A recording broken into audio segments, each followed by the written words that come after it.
We're 1 minute out. All right. Well, good morning and welcome to the 49th annual Ontario Forest Health Review. I'd just like to welcome everyone. My name is David Dukevich. I'm an entomology technician with the Invasive Species Centre.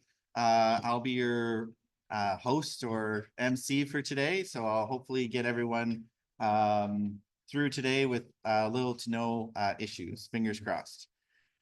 Just a reminder that there are surveys on the table. So a QR code with a survey on the table.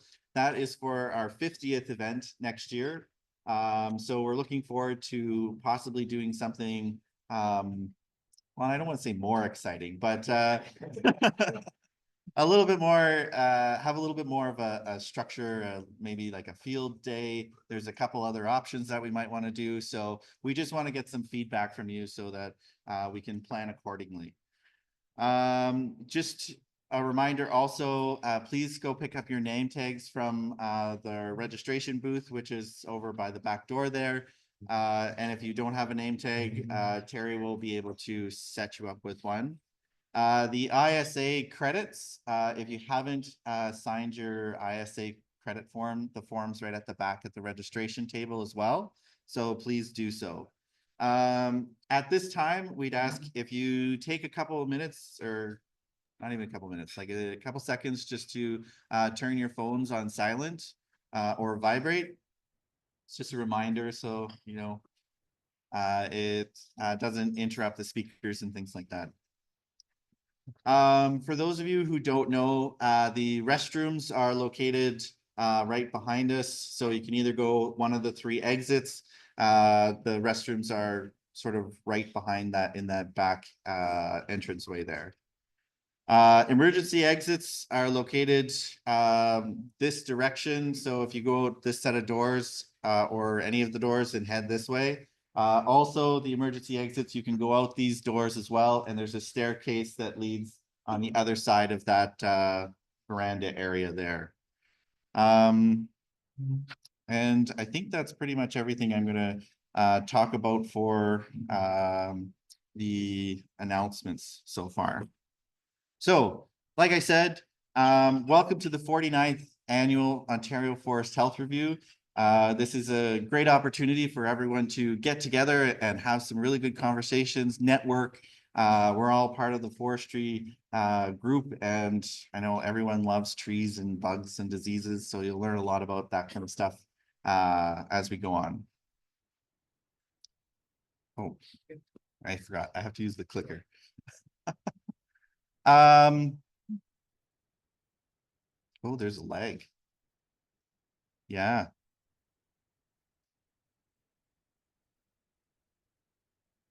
That's quite a significant lag. Oh, there we go. Okay, so to start off, I want to recognize the original stewards of Canada and Natural Resource Canada, Ontario Ministry of Natural Resources, Forest Canada, and the Invasive Species Centre would like to acknowledge the traditional territory of the Anishinaabeg people, specifically the Ottawa, the Ojibwe, and the Potawatomi nations, known as the Three Fire Confederacy. And it continues to be a diverse area of many First Nations people, Métis, as well as Inuit people. We greatly appreciate the significance of the land, water, and all living things, and our gratitude to the Indigenous people for their care and teachings about our earth. Our relationship with Indigenous communities are important, and we want to continue to listen and learn to improve our relationships with the Indigenous people, the lands, the water, all living things, and act accordingly.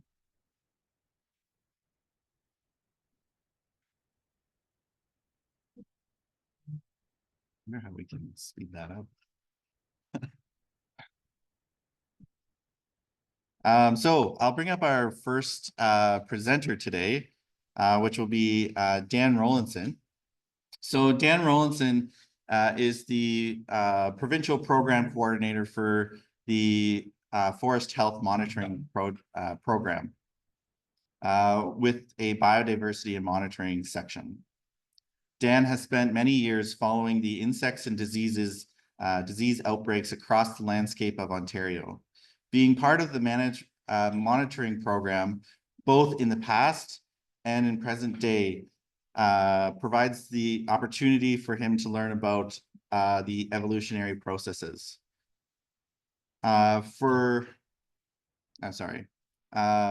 From the early days, from the large scale insect control programs to this current focused management strategies for forest disturbances. Dan is currently has the responsibility of being the coordinator for the forest health monitoring program with the MNR. So Dan? You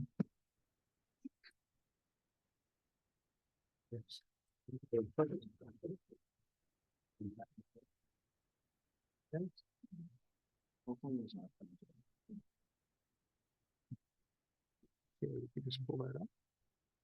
It will be aerial. In other words, don't touch it. Yes. Good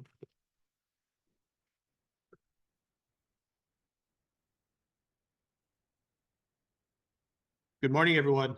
49 years. I can't believe that. It's been 49 years, the Forest Health Review in Aurelia.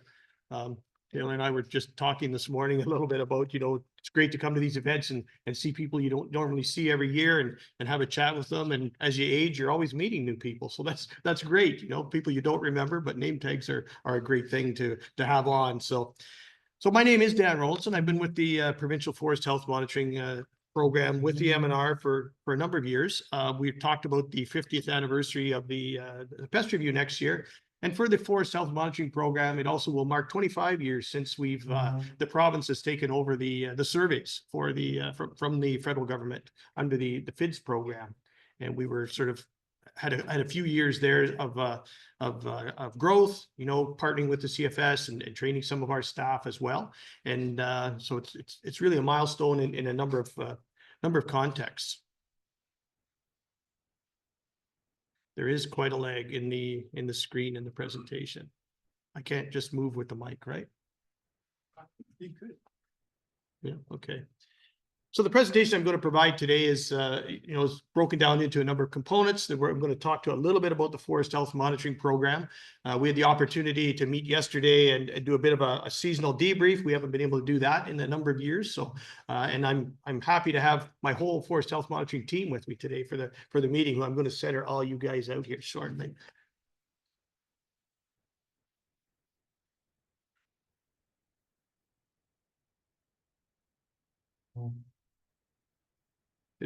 There we go. So how the program is sort of devised around the province, it's a provincial level monitoring program with a regional delivery model. So this is how we're disseminated throughout the province, with myself as the coordinator of the program, and Ariel Lilac, who's working on our technology side today, is my sidekick, helps me design the program. She's our forest health ecologist, and we have our forest health staff, Northwest region, Northeast region, and Southern region. In the back, we have from Southern region, we have Julia Andewal. We have Sean Fortan from the Northwest region. Wave out, guys. Sherry Boston from the Timmins area. Claire Bergstaller from the Northwest, looks after the Dryden area. Vance Boudreau from the Thunder Bay area. Melody McLean, she jumped ship on us. She was part of our Forest Health program this year, but she's moved on to another position. So, but she was part of our program this past season. Amy Shuchuk from Sault Ste. Marie area, Bonnie Nadeau from North Bay, and Jaden Roberts looks after the Sudbury region,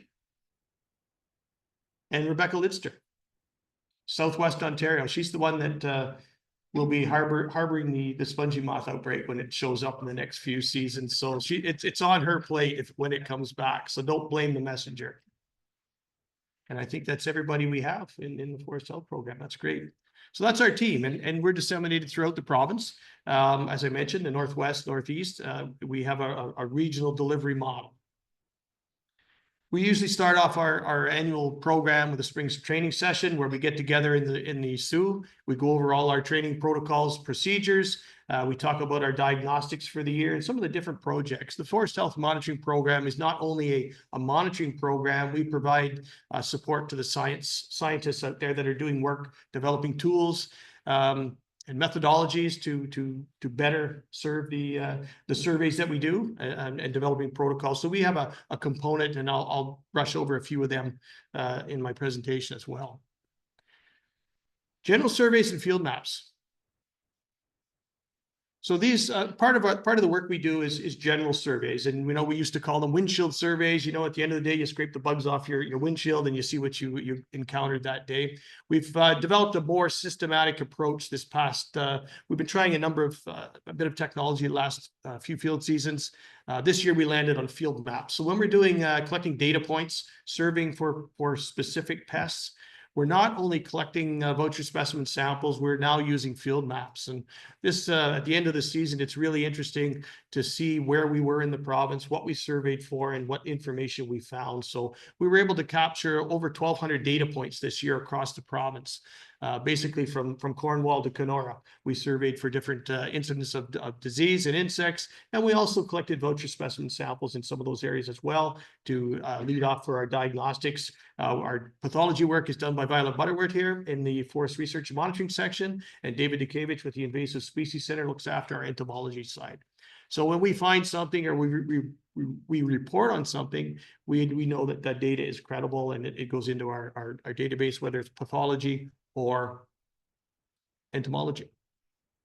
This gives you an idea of all the sample points that we visited throughout the field season. So you can see the data points that we visited. It's fairly intensive, and as I mentioned, this ranges from the surveys for budworm in the northeast, northwest, to spongy moth, Rebecca's little nursery that she has down in the southwest part of the province, and the other things, hemlock woolly delgid samples. And not all these sample points were positive. And my mentors always taught me that sometimes negative surveys are just as important as the positive surveys, because it gives us that baseline record that we surveyed for this pest or this disease on this data point. Last year, we did not find it. So negative surveys are also as important as positive surveys.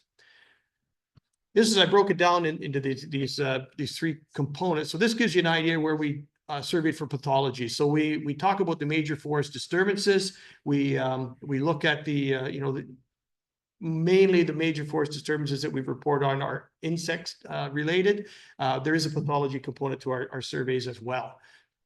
So this gives you an idea in the province where we surveyed for various diseases and the abiotics.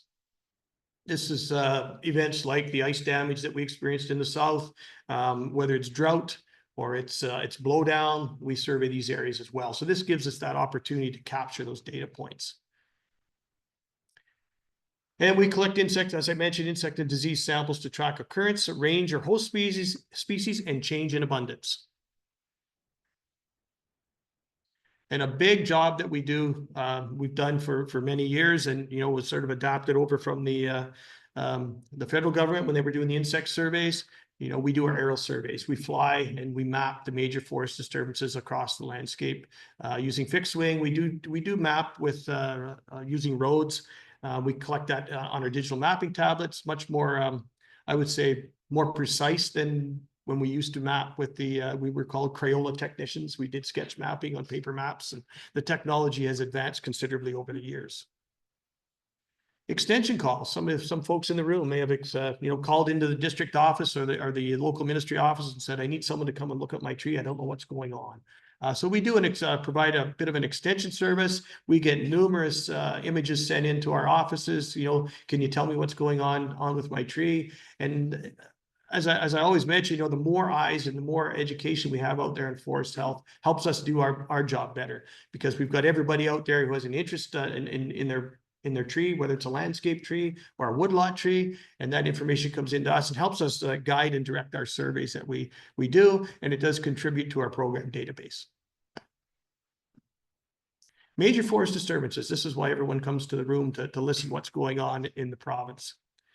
Spruce budworm. We've talked about spruce budworm the last number of years at the Forest Health Review. It's been a major disturbance that has been spreading across most of Ontario, starting to bleed into southern region now with a few outbreaks of or sort of infestation areas. And we know it's a cyclic insect. We know we've got the peak years when we had in the 80s when budworm was a big topic of discussion, and it was the root of many control programs. And we've just come out of a major control program in Northeast region where we were treating our spruce and fir stands to control defoliation or manage defoliation of spruce budworm. We did not conduct a spray program in 2025. Based on our survey information, and we'll be moving forward. Right now, the spray program, we're calling it paused. It's not canceled, it's just been paused. It should we encounter another outbreak or extensive areas of defoliation in certain high value stands, that spray program could be potentially initiated again. So where was it in 2025? 2024 reported 1.4 million hectares of defoliation across the province. This year we were rolling at just over 600,000 hectares. So we did see, excuse me, a considerable decline in the overall infestation. We're still seeing budworm outbreaks in, excuse me, in the Northwest region. The Northeast region continues to bubble along with defoliation, not as intense as it was in the past. The defoliation that we observed on the landscape was not as severe as it has been in the past number of years, and it's safe to say that budworm in 2025 had declined considerably. The mortality we're seeing across the landscape, we mapped detected about 80,000 hectares added on to our cumulative mortality map in this past season. Happy to see that, excuse me, I'm just going to grab my water there. Oh, thanks. It's always good when your surveys come together. So we noticed that we had a significant decline in our pheromone trap captures this year as well, with very low moth counts. We had some moderates continuing in the Northeast region, but overall the spruce budworm pheromone trap collections this year were very low. Forest ant caterpillar. This is one of our people bugs. You know, nobody likes these disgusting insects that munch their way across the landscape. We still have an outbreak occurring in Ontario. We know it's a cyclic insect that almost every 10 years you can set your watch that forest ant caterpillar is going to be defoliating somewhere in the province of Ontario. This year was another good example of that. We detected about 131,000 hectares in the Northeast region. We have an area just on the east side of Lake Nipigon up in Northwest region that's continuing to defoliate.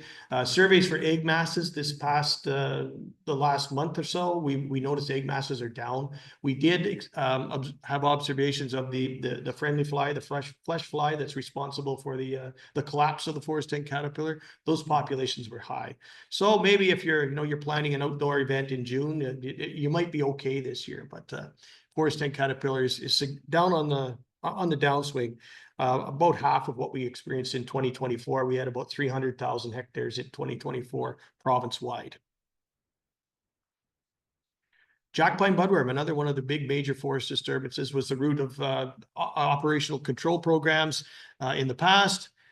And again, it was, it's a cyclic insect. We see native outbreaks experienced across the province, the data dating back to the 50s.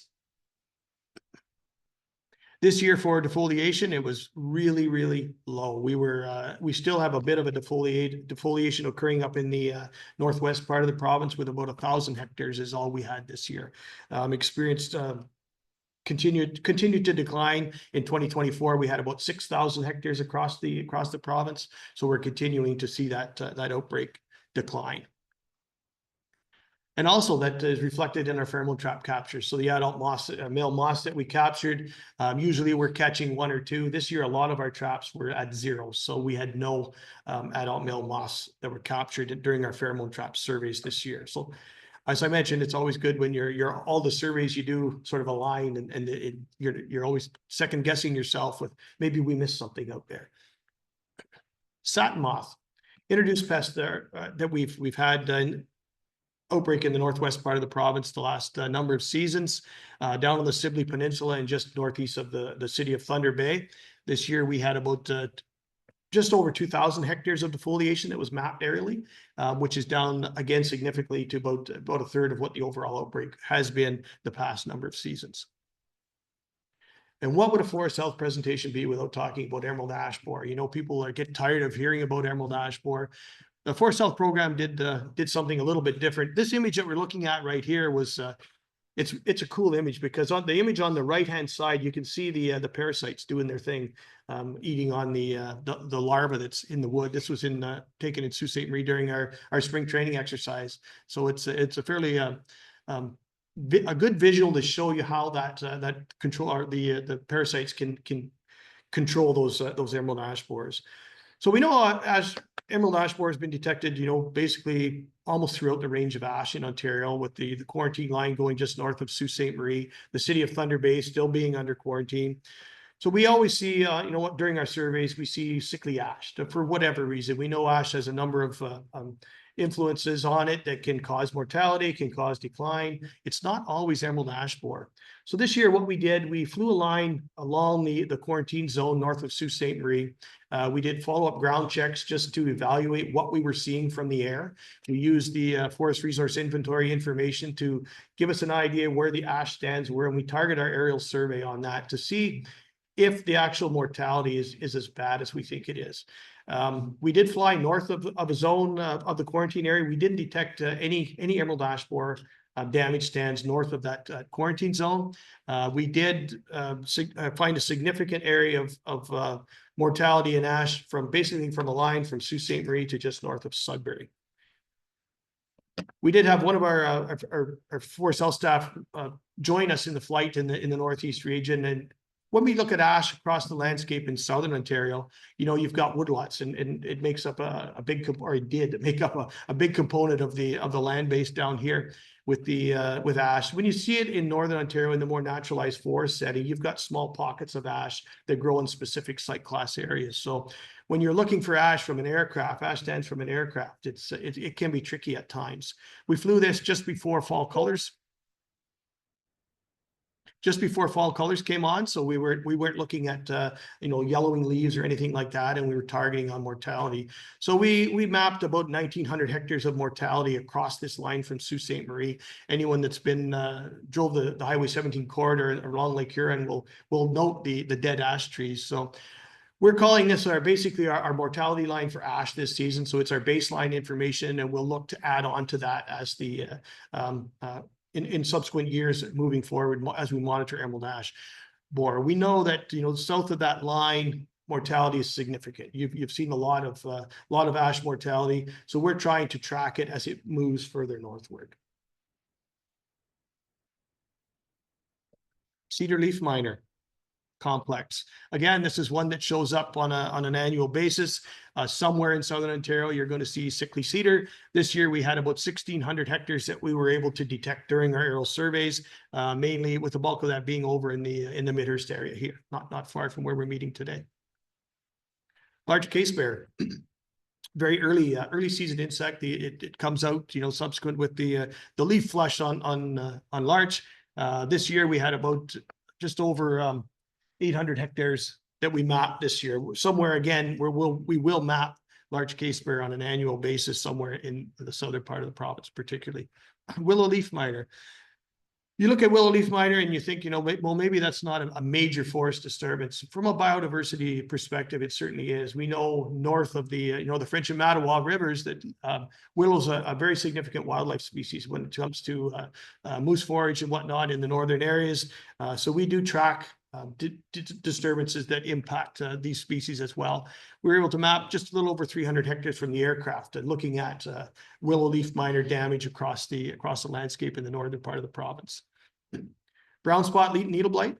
Folks that have a content of Scots pine in their woodlot certainly would have known or been introduced to the brown spot needle blight. It's a common one on the landscape, and such was the case this year as well, where we aerial detected a little over 500 hectares of brown spot needle blight. Beech leaf disease. I'm not going to talk too much about beech leaf disease. Dr. Sharon Reed will be providing an update in her talk, I'm sure. Again, this gets back to the support of the science that our monitoring program is able to do through surveying certain areas and detections of beech leaf disease, and providing Sharon's lab with that science support from a field perspective. So we continue to monitor leaf disease interceptions across the province. That we're starting to fill that map in. You can see the areas that were detected this past season in pink or red, whatever color you're seeing. That's the area along Lake Huron. What color do you see, area? Red. Red. Okay, there you go. It's red. Blowdown. We had a relatively significant event. So I just want to talk a little bit about blowdown and how we detect it on the landscape.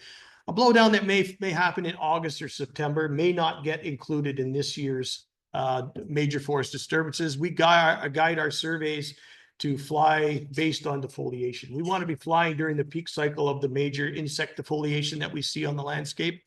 So we usually do our flights late June into July, and some places late July when we're mapping budworm in the far northeast parts of the province. So an event that may happen in August or September may not get tracked until the following year.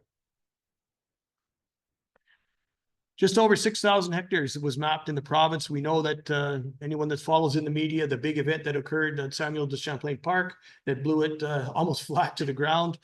We did include that in our mapping, and we did fly that. It was just about around the time we were doing our aerial survey. So we did map that event this year. But again, just over 6,000 hectares that we mapped this season of blowdown. Ice damage. This was a big event that occurred in April across the central part of the province, and we weren't really sure how we were going to capture that. We just knew we had to do something because it was so significant when it occurred. When you get out there surveying for major forest disturbances, you have a couple of options. First of all, you want to quantify it on the ground. You go down, you try and put an estimate together. How bad is it?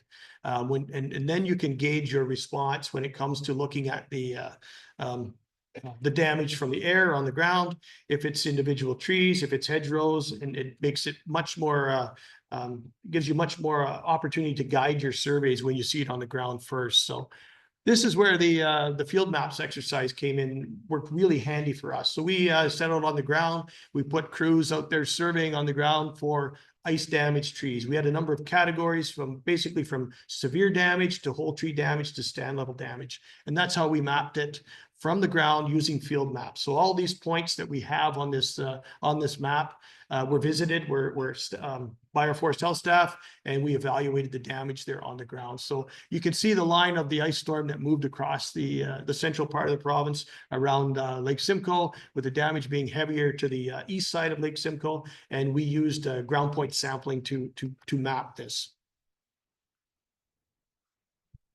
Drought was funny because I spend most of my field season in Northern Ontario. We had fairly good rain this year in Northern Ontario, and the staff in the south are starting to tell, we got drought down here, Dan. Things are dry. We haven't had rain in a month.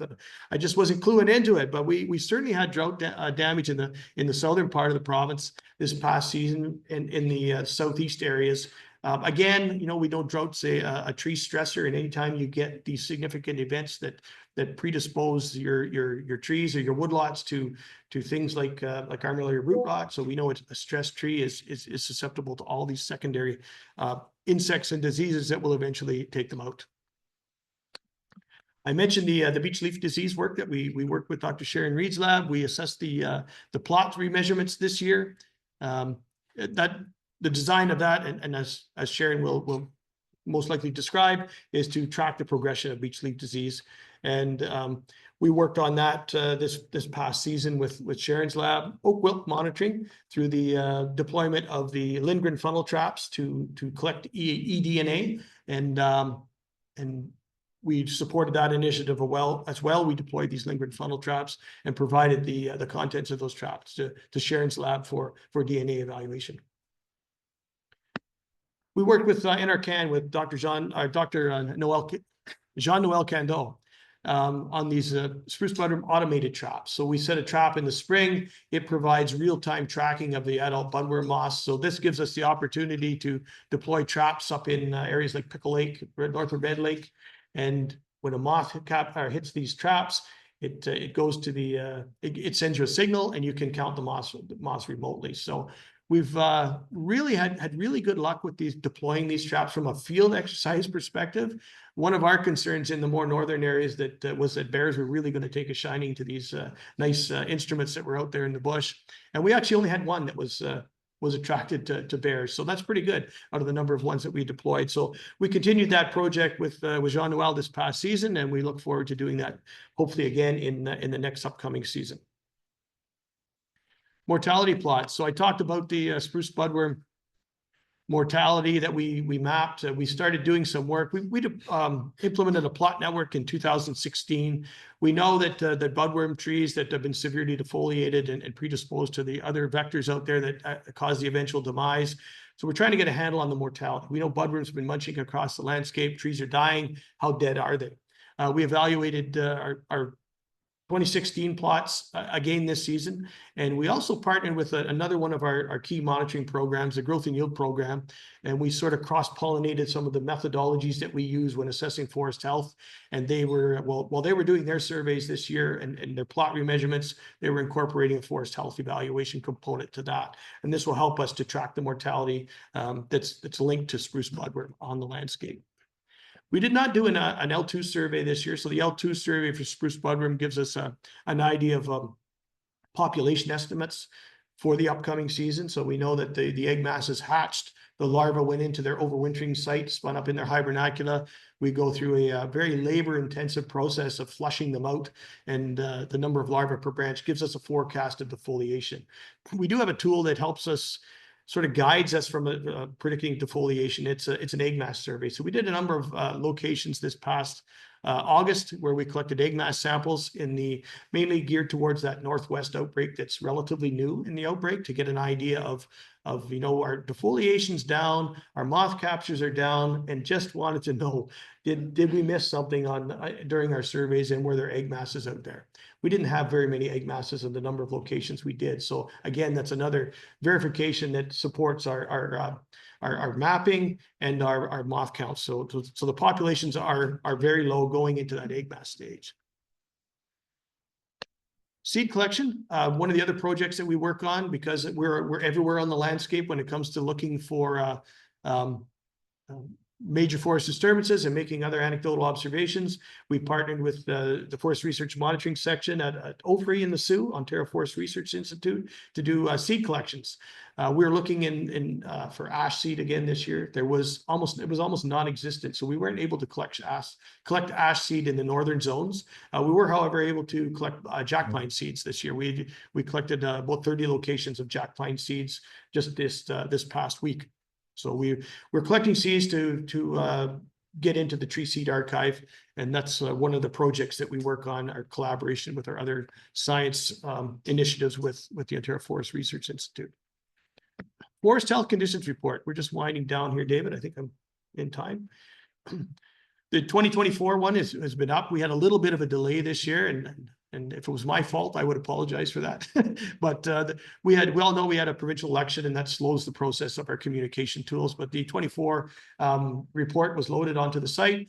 Part of our meetings yesterday was to start developing our 2025 conditions report, which can be found by visiting ontario.ca. The 25 is not ready yet. We're shooting again for the early spring, so there's a leg in our reports, but that information can all be found on the ontario.ca website by googling ontario.ca forest health. And on that note, I'm finished. Thanks very much for letting me speak today about forest health.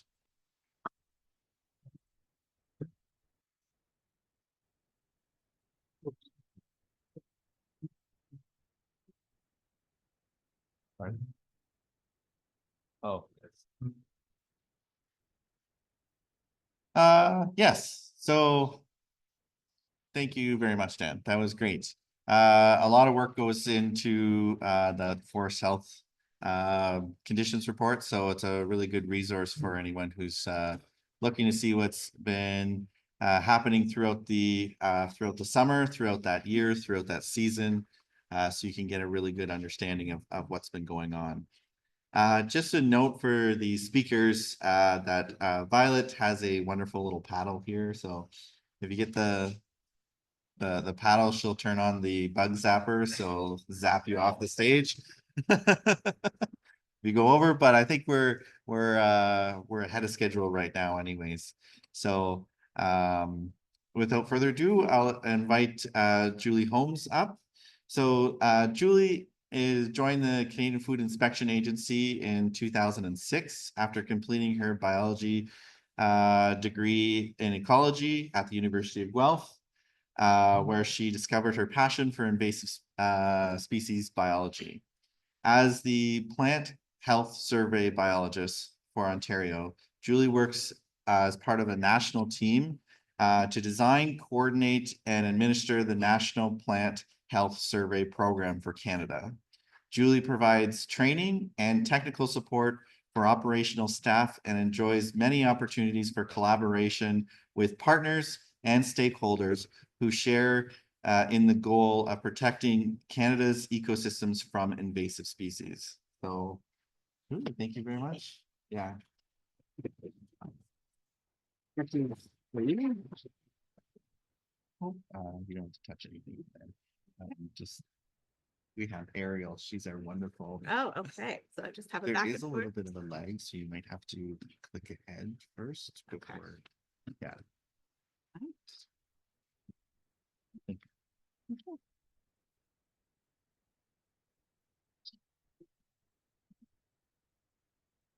We go. So good morning. As David mentioned, my name is Julie Holmes. I work with the CFIA as the plant health survey biologist for Ontario. And should have given myself a little pre-click there. Oh, there we go. So I'm happy to be here with you today, and I'm going to be introducing you to the CFIA's plant health surveillance program, and I'll provide you with an update on the various forest pest surveys that we've had on our work plan for Ontario this year. I also want to highlight the importance of public pest reports, as well as outreach and education in all of the work that we do. So just as a bit of an introduction, I work with the Plant Health Surveillance Unit, and my team is responsible for designing and overseeing the National Plant Health Survey Program for Canada. So in 2024, we delivered numerous surveys spanning across the forestry, horticulture, invasive plant, and field crop sectors. So this is true for all commodity groups, but CFI's forestry program, they basically facilitate Canada's participation in international trade of forestry products, while also aiming to prevent the introduction of invasive pests into Canada. So the forest pest surveys that we do helps to generate the data needed to support the science-based policy decisions that our forestry group makes that then govern the requirements for import, export, and domestic movement of those products. So by conducting these surveys, so we're looking to detect new populations, obviously, of pests that we don't know are in Canada, delimit populations of existing pests. And then as Dan mentioned, negative data is also very important data. So we're also looking to collect data to maintain pest-free status of an area. So basically, if we don't look for something, we can't say that Canada is free from it. So we want to get those data points. They're very important. So this is important from a trade perspective, as this allows us to uphold import restrictions from other countries of high-risk products coming in to help keep Canada free from invasive species introductions. So today I'm just going to be talking about pathway surveys as well as pest-specific surveys. So two different types that I'll be discussing. So we'll start with our invasive forest pest trapping survey. Where went ahead? There we go. This forest pest trapping survey basically monitors for what could be present within the environment. Sorry, this is not matching what I, excuse my technical difficulties there.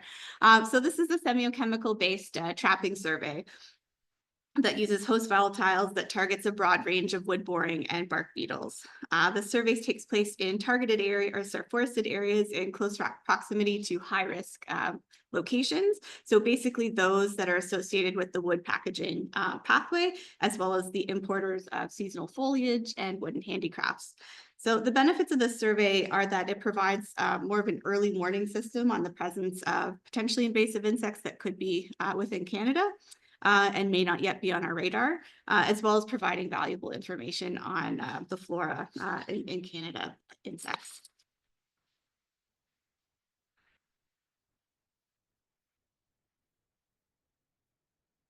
So having variation in trap color, lure type, and trap placement can increase diversity of insects captured.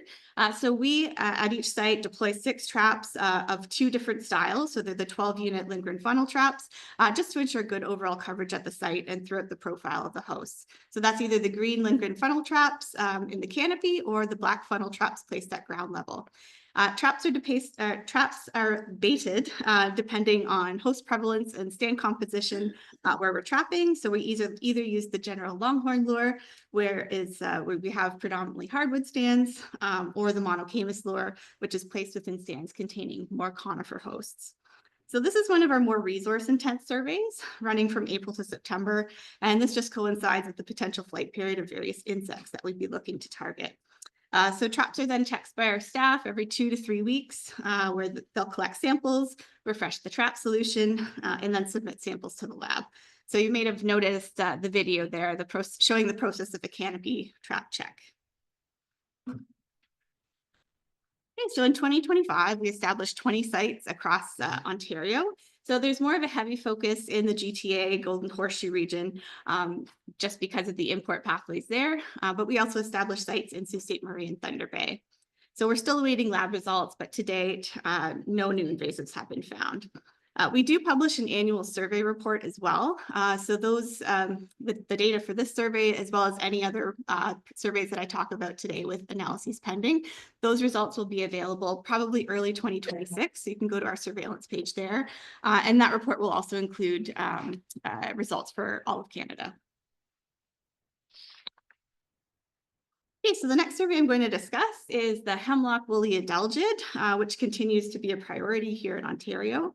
This is an aphid-like insect causing defoliation, twig dieback, and mortality of hemlock. So this insect feeds on the underside of hemlock branches near the base of the needles, and they produce this cottony white egg sac, which kind of looks like the end of Q-tips dotted along the underside of the branch. So once eggs hatch, HWA enters its first nymphal instar, which is the only mobile stage of HWA, known as the crawler. And these can be naturally spread by wind and animals such as birds. HWA can also be spread by human-mediated means, primarily through the movement of nursery stock, which can represent a more long-distance dispersal pathway for this pest, and also is thought to be the initial pathway of introduction into North America, which was first detected in Virginia in 1951. And then it's since spread within Ontario as well as Nova Scotia and is considered as established there now. You can see here, as anticipated, the HWA ministerial order was updated August 21st of this year. And that was just to include regulation of several areas of Ontario that were positive since the last ministerial order update in 2022. So that includes I don't know if I have a pointer here.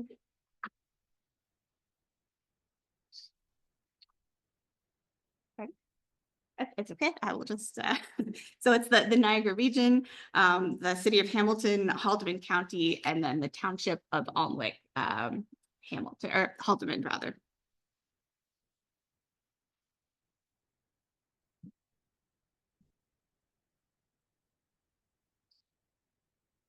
So just to quickly go over the signs and symptoms of HWA. So again, I mentioned already the woolly ovisacs on the underside of branches. In the photo in the top middle, you can see an ovisac where the wool has kind of been teased apart. So that's showing that clutch of eggs, as well as the nymphs just to the right of those, where they're like that pepper looking fleck with a little bit of a woolly sort of halo around the edges. In more heavily infested sites, we'll also look for the presence of wool. So that can either be on the boles of the trees, or in, for example, this photo here on a picnic table that was in Kejimkujik National Park with a really high population density, and wool was just everywhere at ground level. And as we're walking from tree to tree, we also look for little dislodged pieces of stems that come down on the ground, and infested shoots. That's, always just looking down, kind of scanning for those as you're going from tree to tree, can easily help to identify new populations as well. And of course, we're looking at the overall health of the stand of the tree as we're walking through, or sorry, the health of the stand as we're walking through. Try to identify any trees that have that kind of grayish cast and discoloration of foliage. So surveys for this pest are conducted primarily between April and May. So that's when the overwintering generation is going to be producing that most plump sort of egg sac, and the best time of year to survey from a detection efficacy standpoint. So we target areas at risk of natural spread. So that includes green spaces, urban parks, and forested areas, prioritizing stands within 100 kilometers of known infestation. So that's both within Canada and the US. We also look at nurseries importing hemlock from infested states to cover the human-mediated pathway of movement. And as birds are effectively able to transport crawlers, migratory flight routes and proximity to waterways are also considered. So for the survey itself, the site is broken down into 4 different quadrants, and within each quadrant, we're randomly selecting 25 trees. And then at each tree, we're scanning the undersides of 2 branches on opposing sides of the tree.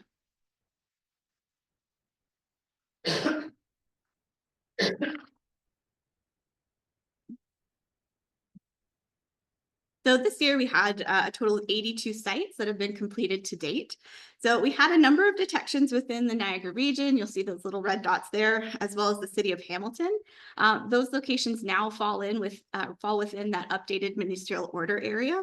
So focusing outside of those areas, there were 2 detections in the city of Toronto, and then 4 detections within Norfolk County. And I want to highlight that all of these detections are results from reports from the public or from municipalities or other governmental departments, really highlighting the value of these pest reports that we've been receiving. So we will continue to collect survey data in support of future updates of the ministerial order. And until that point, all positive locations are managed through notices of prohibition at the site level. So next, we're going to talk about oak wilt. It's a vascular disease which is caused by the fungus Bracciella thagacearum. All oak species are susceptible, but species within the red oak group are the most susceptible and can die within as little as weeks of infection. So once spores are introduced into the tree, the fungus develops on the outer sapwood and spreads throughout the tree. The tree then responds by producing tyloses and gums, which blocks the xylem transport system. So once a tree becomes infected with the fungus, the onset of symptoms is typically very quick, typically followed by mortality of the tree. So this pest was first documented in the 1940s in Wisconsin, and it's currently found within 24 US states. And as many of you already know, it has been found in Ontario for the first time in 2023. So there are 2 ways that the disease can transfer to a new host. So either overland through insect vectors, and then underground through root graft spread between adjacent root systems. Human-mediated spread also occurs by way of tree wounding, kind of more locally, and then long-distance spread can be attributed to the movement of infested wood products. This is just my little PSA moment, just to remind everyone not to prune your oak trees from April 1st to October 31st, when those insect vectors may be present. So signs and symptoms of oak wilt that we'll go over. This is what we're looking for when we're completing our surveys, and those typically begin to develop in May and then progress throughout the growing season. So with the leaf discoloration, you'll see individual leaves progressively turning bronze. So the color change will move inward from the leaf margins, starting at the tip of the leaf and progressing towards the mid-rib and then down towards the petiole. So the border between that healthy and discolored tissue should be very distinct and sharp. So keep that in mind when you're looking. You might see vascular staining present. So those dark rings in the bottom left-hand corner there can be seen in cross sections of infected branches. So typically that's what we're looking to sample when we're surveying. The tree itself will exhibit top-down leaf wilting and bronzing of the foliage. So this starts at the top of the crown typically towards the tips of branches before rapidly spreading throughout the tree. Premature leaf drop will also begin at the crown of the tree with leaves cast rapidly as the infection progresses. So it's not uncommon for infected trees to be almost entirely defoliated within a few weeks of symptom onset. And in talking to some of our colleagues down in the US, they often mention, if it's early July, they got a call saying my oak just lost all its leaves. They knew that they were probably responding to an oak wilt call out. So after a tree has died, fungal mats or those pressure pads start to form under the bark. You can see on the right-hand side there. The outward pressure that is exerted by that pressure pad can then cause the bark to crack.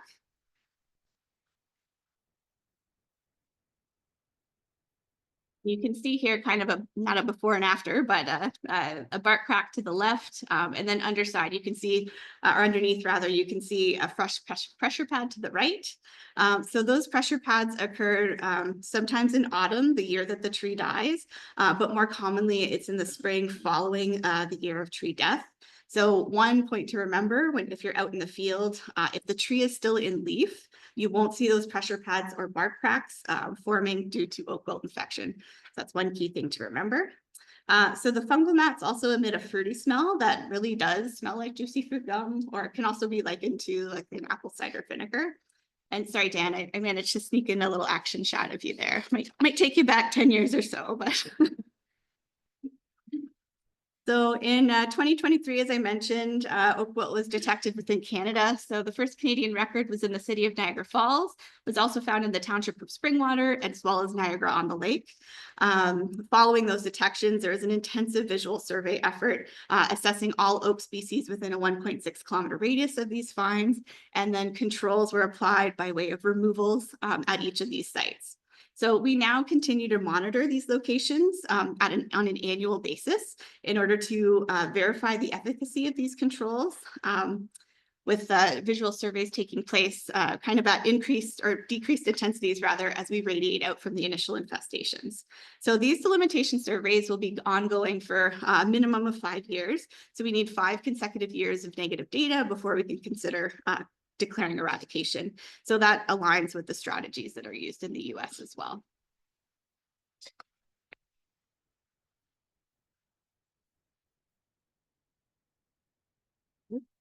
So as a complement to the delimitation survey work that we do, we also do detection surveys.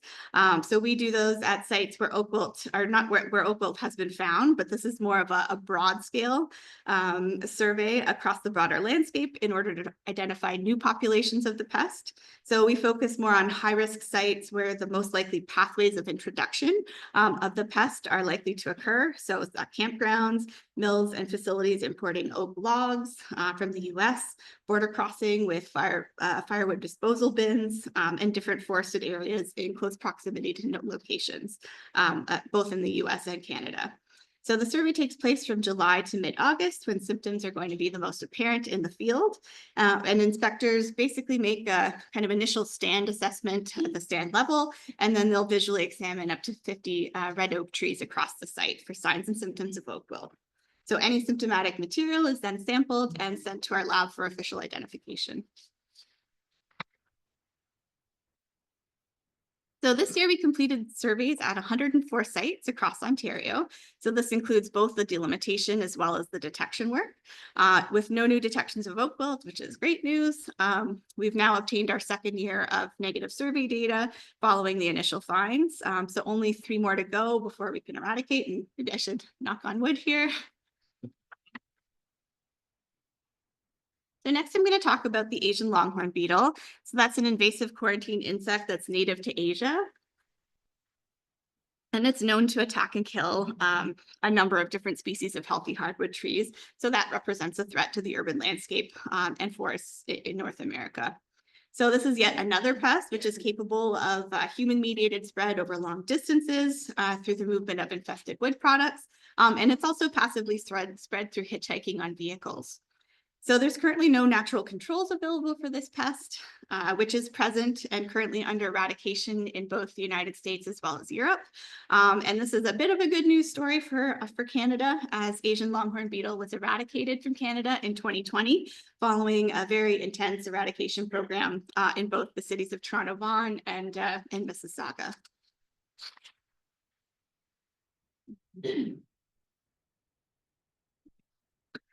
So just to go over some of the signs and symptoms that we look for in the field.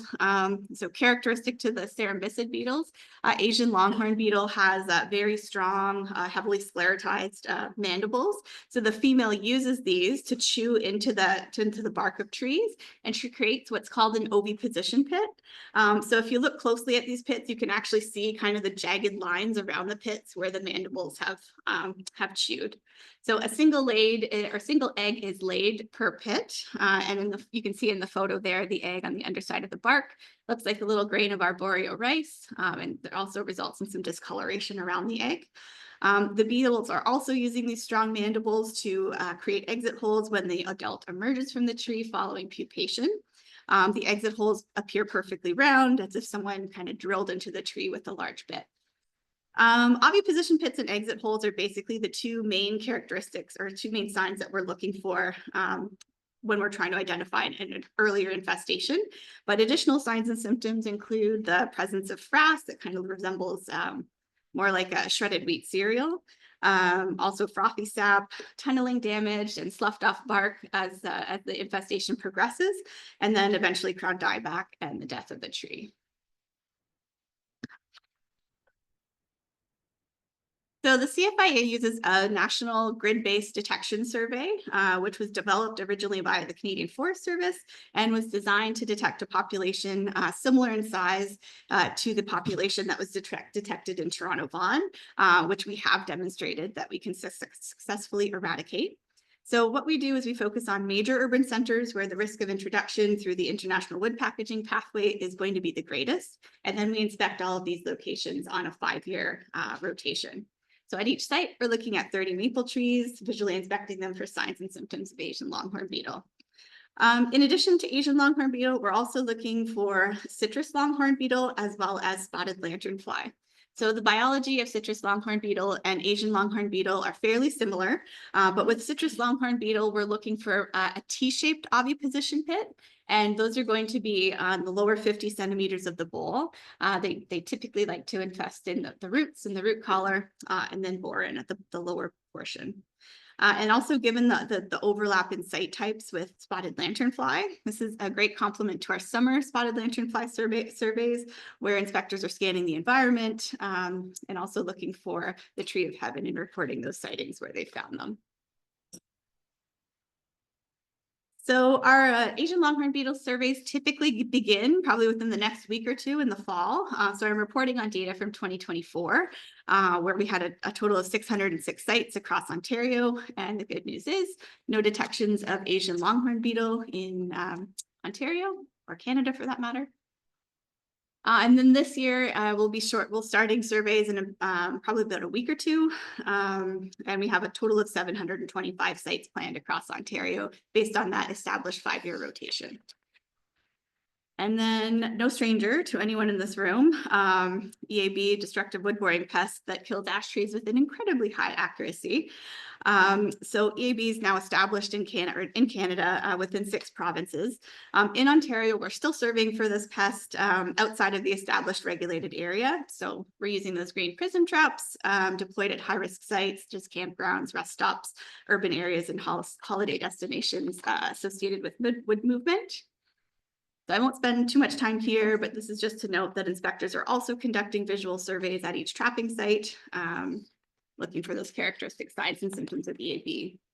So on March 11th, 2025, the CFIA announced the expansion of the regulated area of EAB. So within Ontario, this now includes the Temiskaming district, as reflected on this map. So we conducted surveys at a total of 80 sites with no new detections of EAB this year. So I also just wanted to draw your attention to the fact that CFIA is seeking comment on a risk management document. So that's RMD 2501 if you're Googling, with most of the ash population being infested within Eastern Canada and the pest is still continuing to spread. CFIA is reevaluating its management strategy for EAB.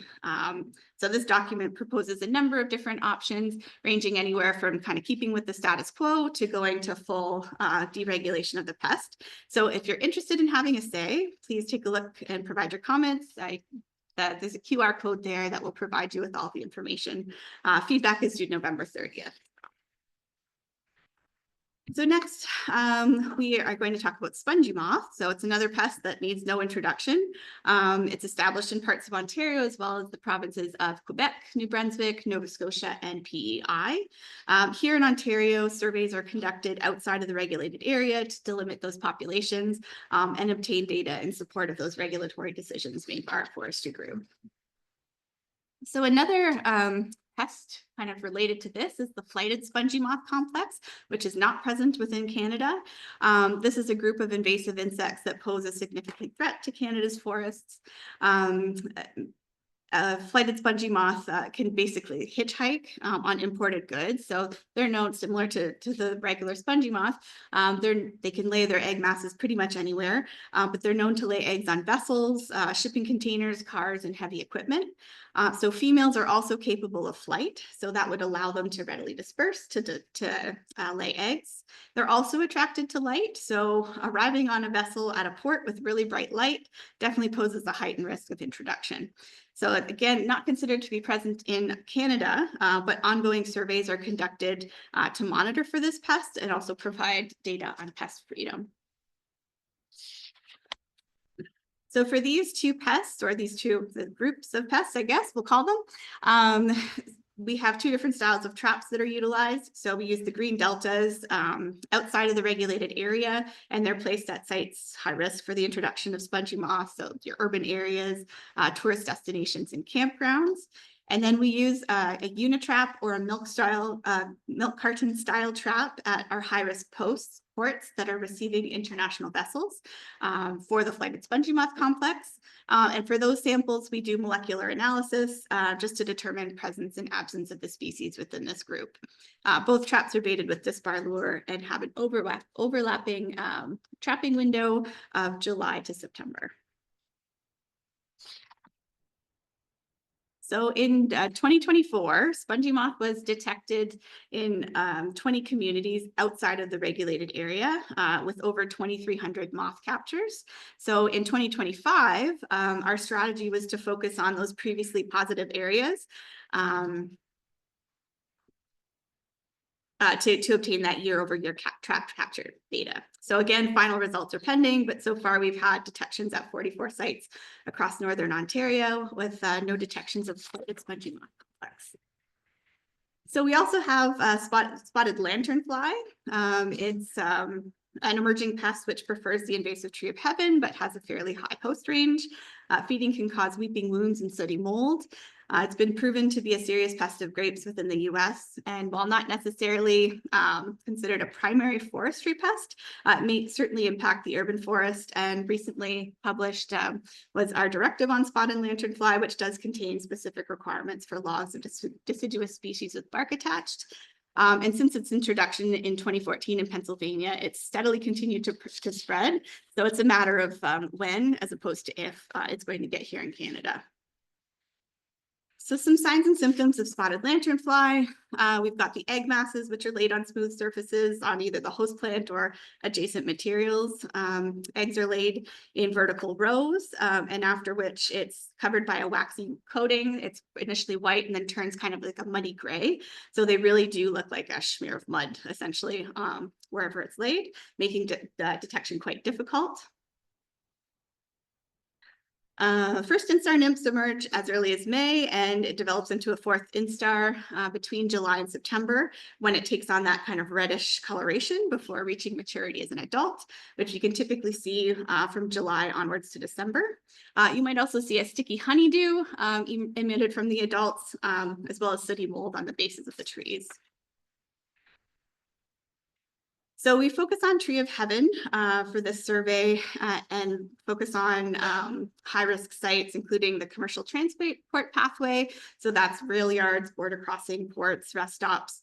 There's forested areas and vineyards adjacent to US infestations. Also sites associated with travel or tourism from US visitors coming up. Again, this is an excellent hitchhiker on cars. And we also look at areas with previous interceptions. So we're trapping as well as doing a visual survey at each site between May and the end of September.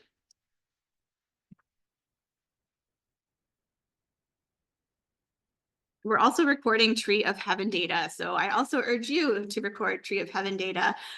So host distribution data is extremely helpful when we're trying to plan sites. So having that information in an app like iNaturalist is really helpful for us. Just another little PSA for that. So in 2025, we had 26 survey sites within Ontario denoted by those green triangles and circles.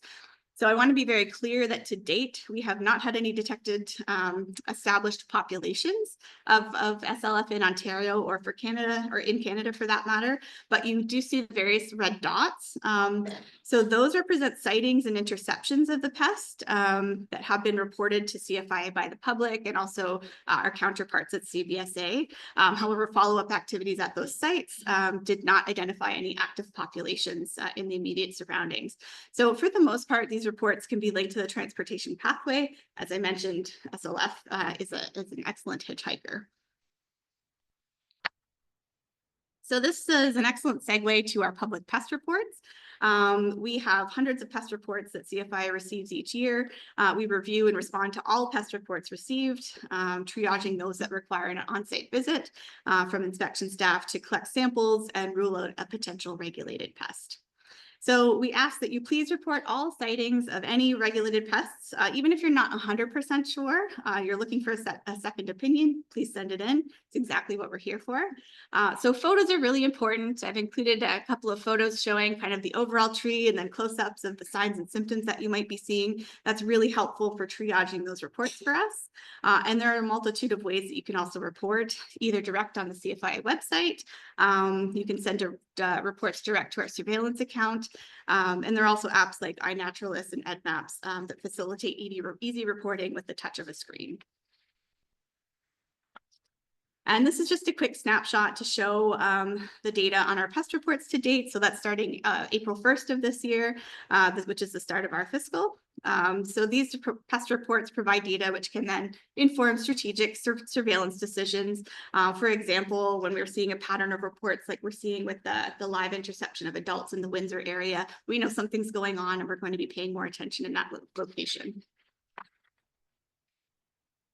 I think we have a fairly well-connected group here, but I can't underscore enough the importance of outreach and education when it comes to preparedness and response to pest incursions. So the more people that are aware, obviously, of different pests and the more eyes we have out there looking to identify them, the better chances are that we have a chance at early detection and rapid response. So we do a number of different things between training for field practitioners, establishment of simulation sites for Asian longhorn beetle. We engage in social media, also with our importers and regulated parties, just to make sure that there's an awareness in the general population. So a few plant pest resources I just wanted to highlight. We have survey protocols that are available and hosted on the Invasive Species Centre website.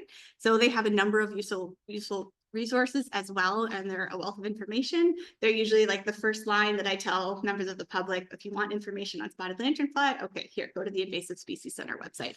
It's fantastic. And further to that, if you are conducting surveys utilizing CFIA protocols, we encourage everyone to report through Survey 123. So we have community forums established for EAB, hemlock woolly adelgid, oak wilt, spotted lanternfly, and spongy moth. So if you have any questions about these forums, they're super easy to use, fairly intuitive. And again, it's the click of a button that you can download those and get your data in. We also have a number of outreach materials available. So if these would be of use for any of like your in-house training, or if you're having any outreach work that you're doing, please feel free to reach out to me and request that. And with that, I just want to thank you for your time and attention.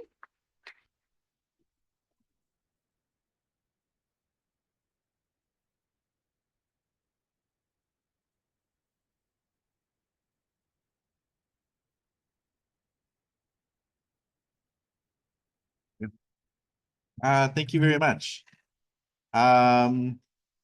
So we have our next speaker coming up, but before she comes up, I was thinking about this as I was sitting there, being who is it? The Smokey the bear here, and he always says only you can prevent forest fires. Well, only you can help detect invasive species. So we encourage everyone to report invasive species when they do find them, because it does help with the forest health regulations and detections. So our next presenter is Dr. Sharon Reed. Dr. Sharon Reed is the Provincial Forest Health Research Scientist for Ontario. Her program improves management and detection of forest insects and diseases, as well as assesses their impacts. Dr. Reed is part of an international group of scientists determining the cause of beech leaf disease and its impacts in forests in northeastern Ontario, in North America. She is also involved in many different projects in developing oak wilt management and hemlock woolly detection sites. So, Dr. Reed. Thank you.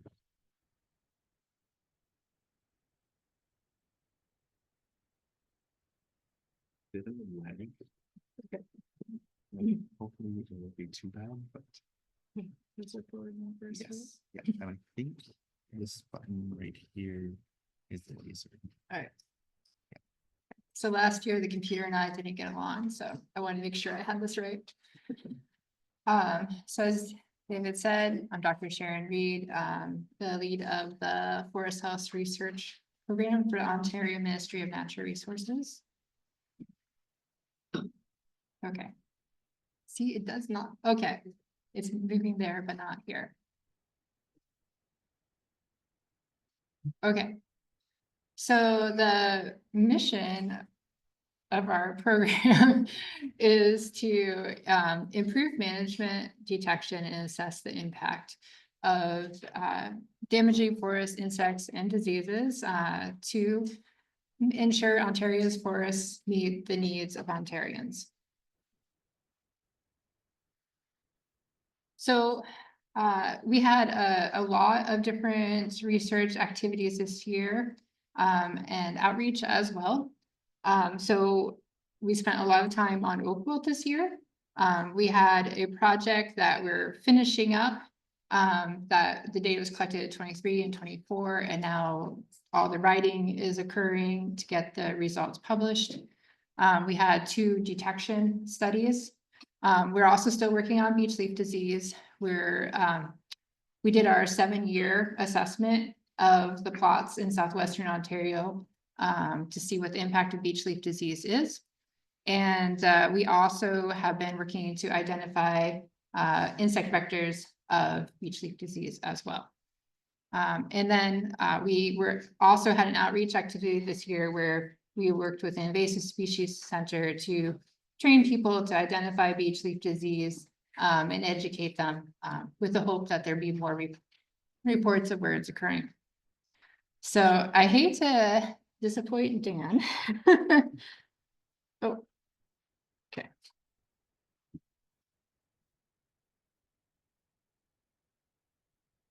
Today I am focusing on oak wilt, not beech leaf disease. Last year I talked about beech leaf disease, so this year I decided to focus on oak wilt. Okay, so I'm going to give you a general outline of background information on oak wilt today. I'm going to talk about 3 different research projects. One was to identify the high risk period for the disease. Also 2 studies that are focused on improving detection. And then we're going to talk about reporting oak wilt. All right, so oak wilt is caused by the fungus Brachyella fagacearum. It is invasive to Canada. It's present in 24 states in the eastern US. It affects all species of oaks, but is particularly lethal for trees in the red oak group. So that's a concern for us here in Canada.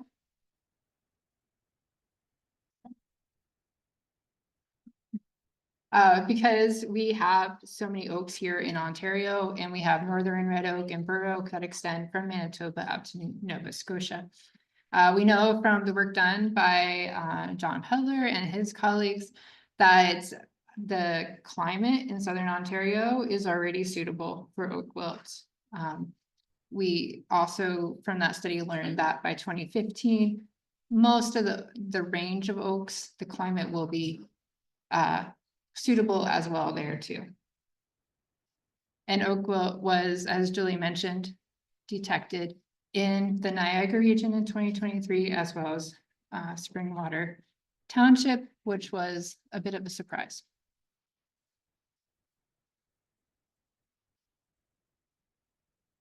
Right, so how this disease is transmitted. Sap beetles transmit this disease over land.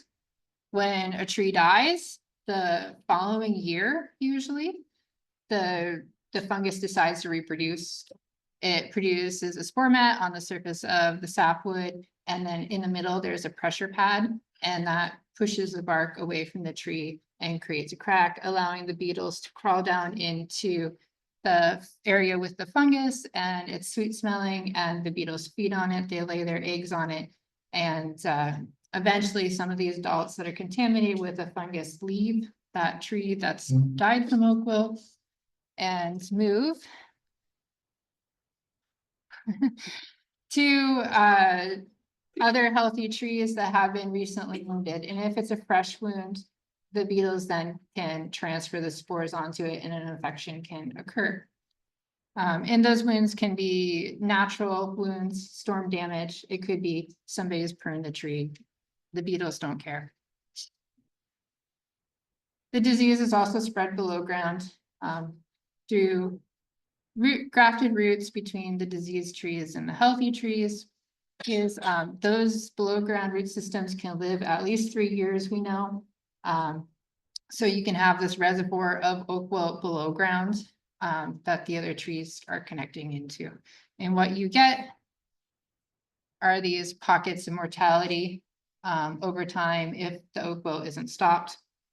This is one of our research sites in Michigan.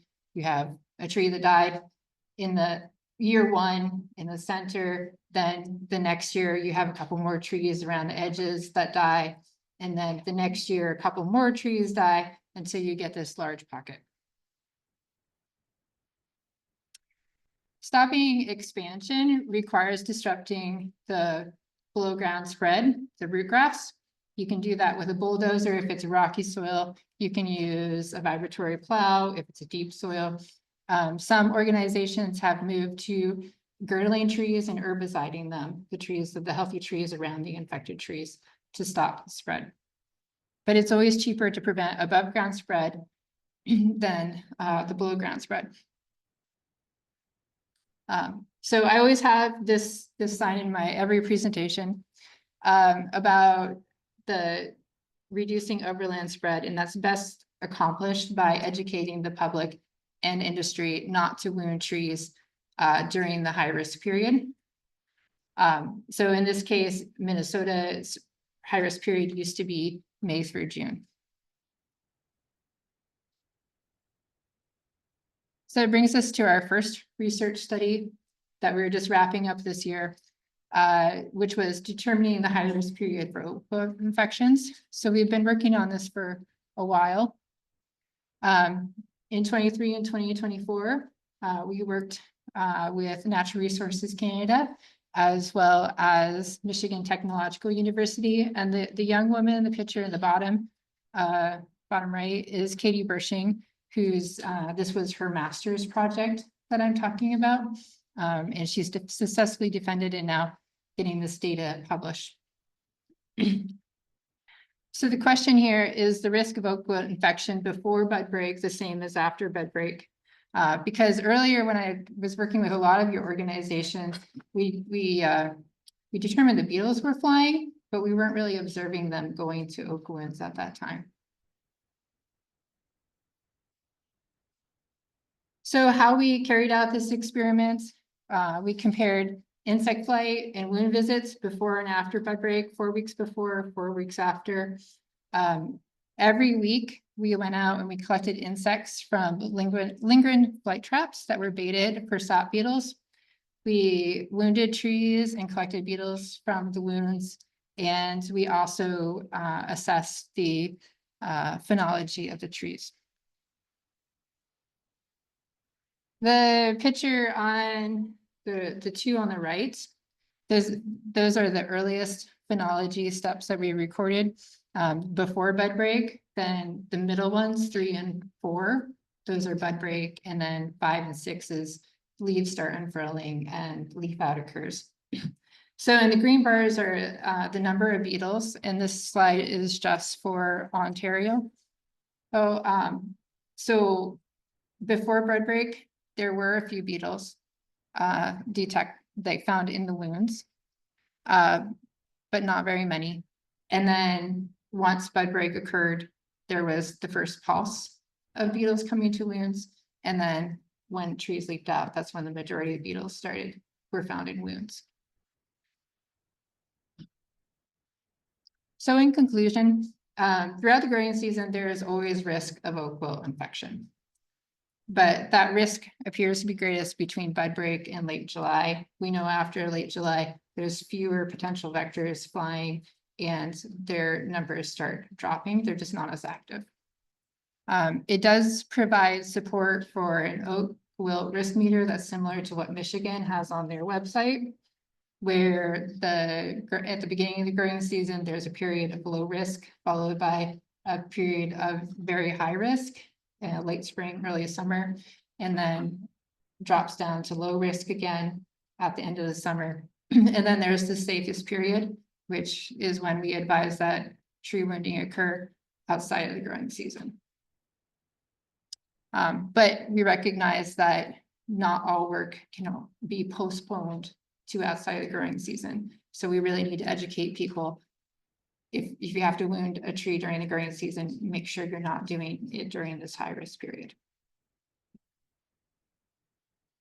So the next two studies I'm going to talk about are focused on improving detection. So this first project is focused on specifically on interpretation of an environmental DNA survey that has been developed. It's a collaboration between the Ontario Ministry of Natural Resources, the Canadian Food Inspection Agency, and the University of Toronto. The young woman standing here is Kaylin Karskadin. This is her master's research project. And the data I'm going to be talking about was preliminary data that we collected in 2024, and we had help from a lot of organizations in this room in collecting that data.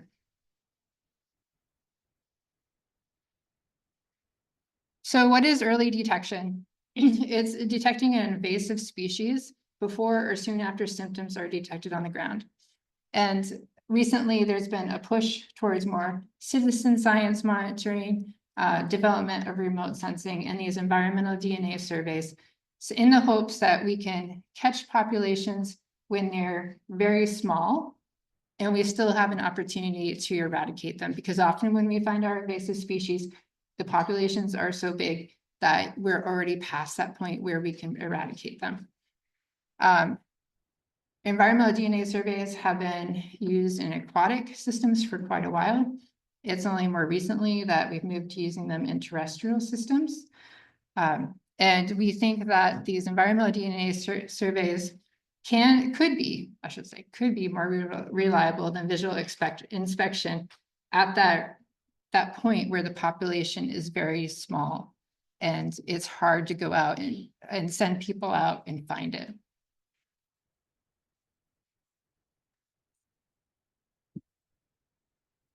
So a quantitative PCR test has been developed. It's extremely sensitive for detecting the oak wilt pathogen. It can, detect a single cell of the fungus. And we know from studies that were done here in Ontario and elsewhere that the fungus can be detected on beetles in these insect fly traps that we commonly use for surveying. But what we don't understand is how to interpret what a positive means. So Kaylin's project is focused on investigating how time and trap distance from spore mats influence the detection rates of this pathogen in areas at different levels of risk for the disease. So in order to do this, did it skip a slide? No, okay. In order to do this, we had to have sites with high risk, low risk, and no risk. So the low risk sites were in Ontario. We worked with 18 different partners, municipalities, conservation authorities, as well as the CFIA.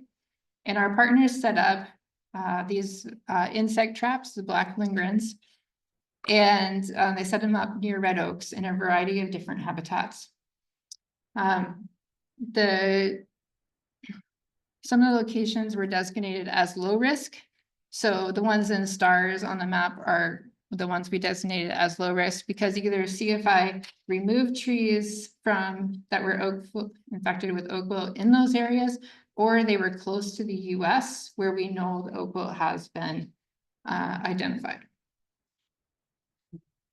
And these traps were set up just in late May and June. We also went to Michigan. We worked with Michigan Department of Natural Resources, and they helped us identify and confirm oak wilt pockets at one of their properties. So that way we had a high risk situation. In this situation, we had a series of traps that were set out in a row next to an oak wilt pocket. And the traps were set out from May 27th to August 20th. And we walked through these properties and we debarked all the trees that had recently died in order to identify which ones had been sporulating at the time of the study. In the lab, it takes about half an hour to remove all the leaves and the oak catkins from these samples. Then we freeze dry the samples for 5 days and we grind them in liquid nitrogen to a powder. We extract DNA and our technicians run the quantitative PCR. So what we found was that in the high-risk situation where trees were within 160 meters of these traps, the detection rate was extremely high, especially in June. We did not have any positives in Ontario for 2024. We did find at that high-risk site in Michigan that the detection rate declines over time, but you can detect oak wilt DNA on the beetles even late in the growing season. So Kaylin is repeating this study. She was able to get funds from the Canadian Tree Fund to repeat the temporal part of her project here in Ontario, as well as to set up a couple of different sites in Michigan.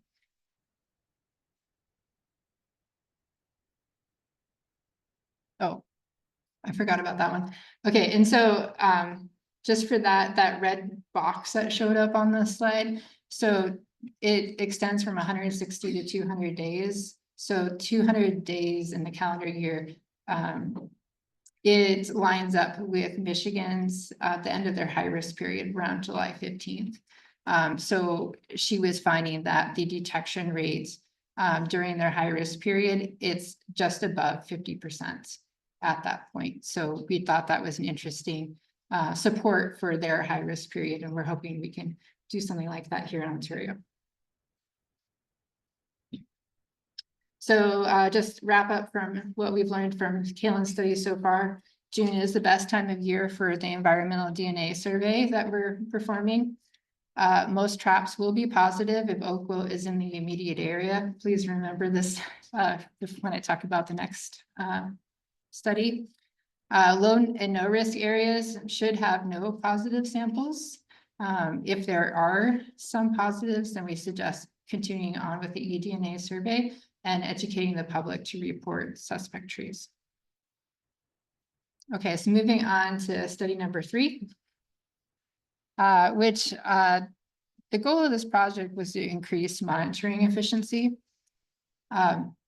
So the reason why I wanted to do the study was because we have to monitor for all these different invasive species, and the environmental DNA surveys, they take a lot of time and they're very expensive.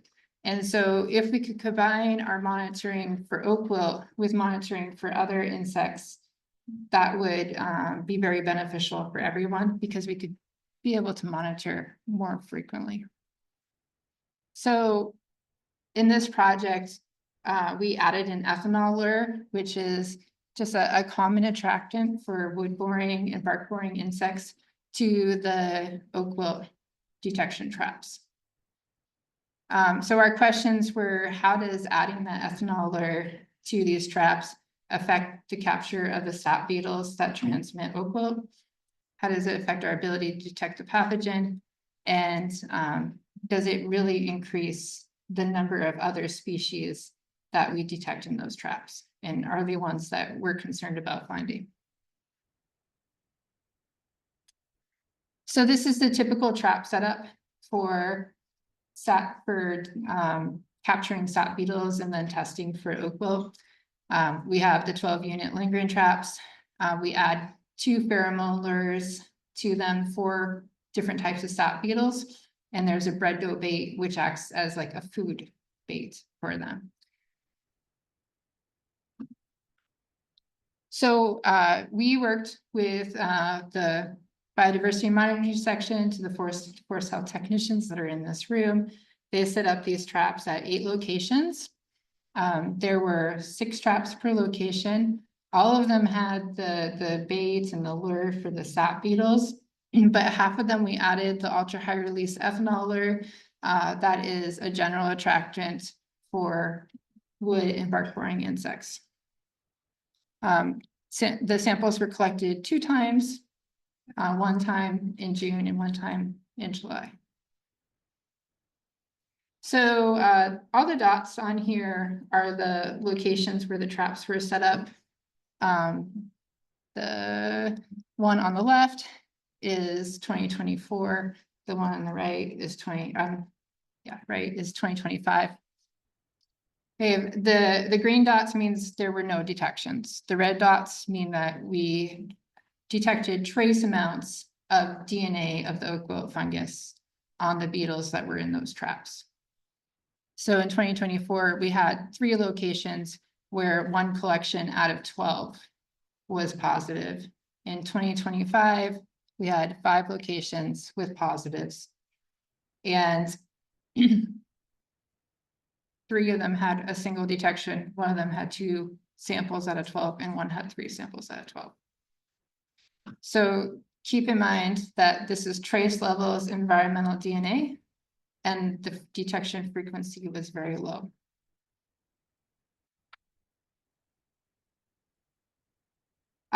For the other questions that we had mixed results so far with adding the ethanol lure and how it affected capture of the different types of sap beetles. One species that's a well-known vector of oak wilt, Coloptes truncatus, total populations went up in traps, whereas caplothorax species seemed to be affected the other direction with fewer of them in the traps.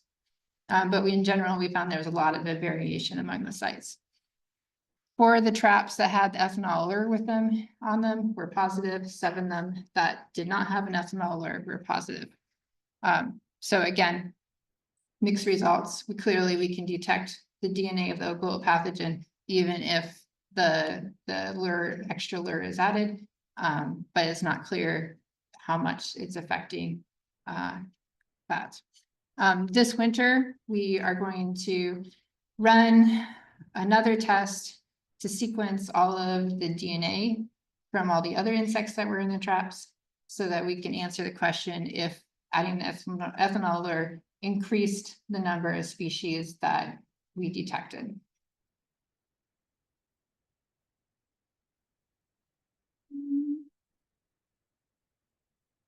Okay, so in conclusion, for this study, the oak wilt pathogen is present on beetles in Ontario. The frequency of detection and amount of DNA is much less than what we observed in Michigan when oak wilt trees were nearby. So this suggests that the source of the DNA that we're detecting is far away from these traps. We don't know where DNA is coming from. It could be coming from firewood that people are bringing in. It could be logs. It could be that there is an infected tree that's far away from these traps.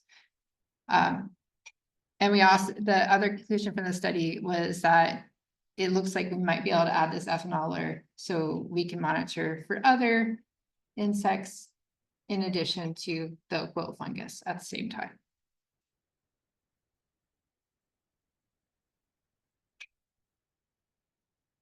Okay. So, just a reminder to educate everybody you can meet, everybody you meet. I know there's a lot of great websites out there with information on them already. Make sure people are saying that we should not be wounding oak trees during the growing season. If you have to wound an oak tree during the growing season, do not do it between bud break and July 31st, please. We should be educating the public to continue being aware of the symptoms of oak wilt, looking for that sudden onset of symptoms in red oaks, the slow dieback in white oaks. White oaks respond differently to oak wilt than trees in the red oak group.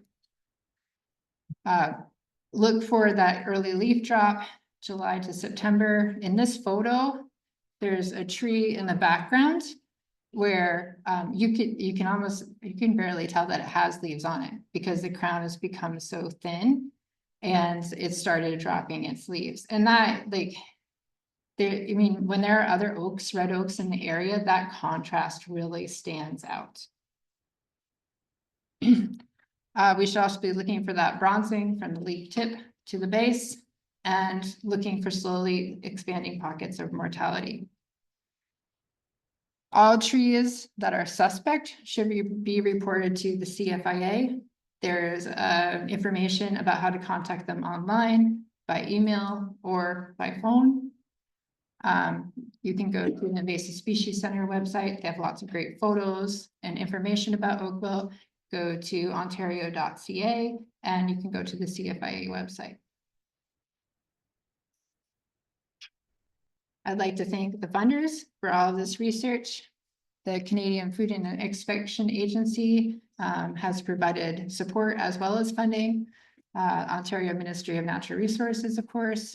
Manitoba Agricultural Resource Development through Surge 1 has provided funding. We've also the partnership with the University of Toronto. Thank you to the Michigan Department of Natural Resources that gave us permission to work on their sites and helped send out staff to help us confirm where the oak wilt was on the sites. And also the Canadian Tree Fund, whose funding has allowed us to extend some of the work that Kaylin has been doing. And I think we might be missing a partner or two, but I just want to stress how important all these partnerships have been for the program and this research. We thank everybody that's worked with us putting out the insect traps over the last 8 years. That it makes a huge difference because it makes our research results more applicable to the entire province and not just a few study sites. Right, that's it.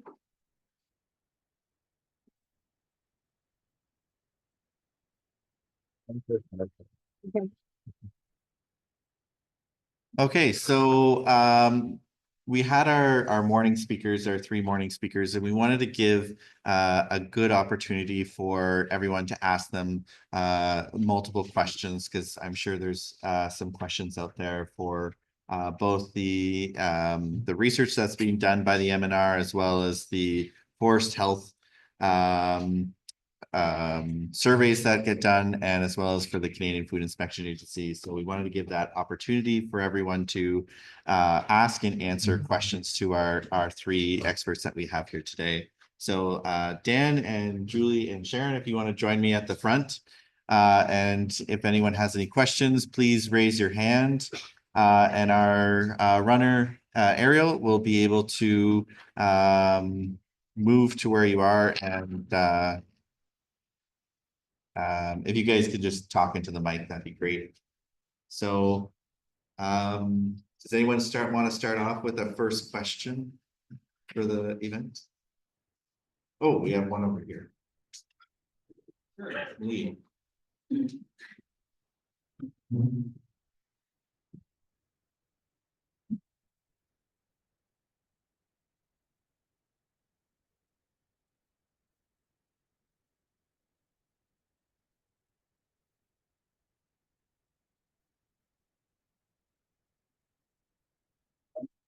Thank you for the interesting presentation. I found it really interesting that your research has found DNA of oak wilt at some of those sites. I'm just wondering how, or if it might be a question for multiple of you, if that's going to inform future survey areas based on minor DNA being found. So I have passed this knowledge on, I have passed this knowledge on to Julia. Julie. I emailed me recently and I have emailed back. Yeah, so that is provided to us, and then we can take that into account, when we're doing our site selection and taking the results, being the priority sites for next year.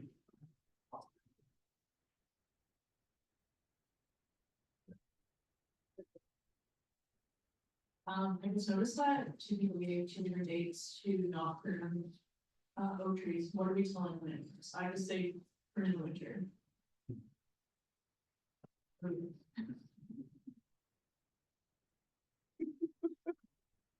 I think we gave the same date, but you elaborated more and maybe I'll get this. You know, but it's not really like the kind of hard. I think the difference is like CFI is working on prevention of oak ever occurring in Canada. And for that, we need to not damage oak trees during the growing season. What I'm working on is more general prevention and the day that oak will be present. There's also a situation where like you have a hazard tree and that tree has to come down. You may not be able to follow the best advice, which is not pruning trees during the growing season. So you may have to be forced to damage oaks during the growing season. And if you have to do that, then avoid doing it during the high risk.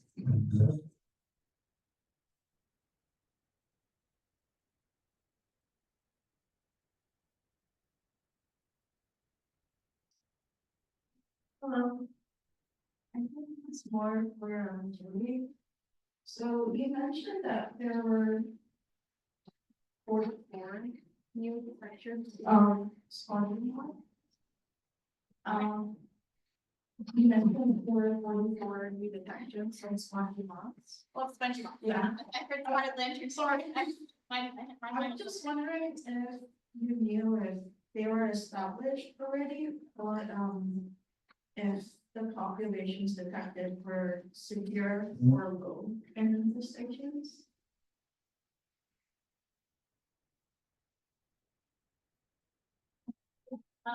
So those 44 positive traps were set in the locations they are because we had year-over-year trap captures and fairly high year-over-year trap captures, which suggests that there is an established population in the locations.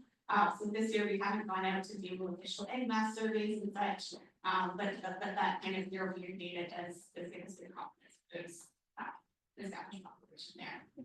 And so, yeah, so definitely make sure you take a look. That's only preliminary results. So look for the final report. In early 2026.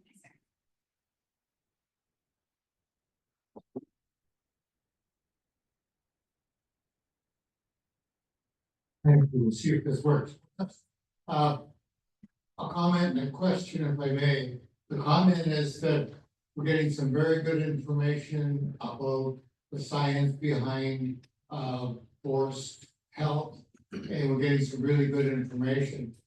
But I'm wondering, we're talking really about the battles that are out there about each forest pest and about different locations.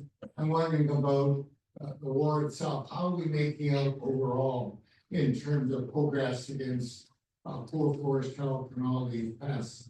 If I put it in perspective of maybe next year's organization, if we had a couple of days, I'd love to see 1 day set aside for field visits where you can actually see a healthy forest, the good forest. We can see some real examples of not so good, the bad side of things. And then frankly, there's probably some really good examples of the ugly stuff, which is the massive wall of boxthorn and massive areas of dead ash, etc. So that'd be my comment, something to think about next year. My question to each of the speakers is, where do we stand now from your perspective? Are we gaining in terms of a healthier Ontario forest, or are we slipping behind? I'm really not hearing much about the overall picture. One first. Yep. Light this off. You're good now. Great question. how healthy is our forest? That's, one of the things that, as a lead of a monitoring program, we were commonly asked that. And I would say it's different depending on where you are in the province and how the forest is managed. When we look at the more northern areas where we have the landscape level disturbances like the budworms, we need dead trees on the landscape. That's an important component. And so we need to make sure that when we do intervene for control initiatives, that we're maintaining a balance so that biodiversity continues throughout those areas.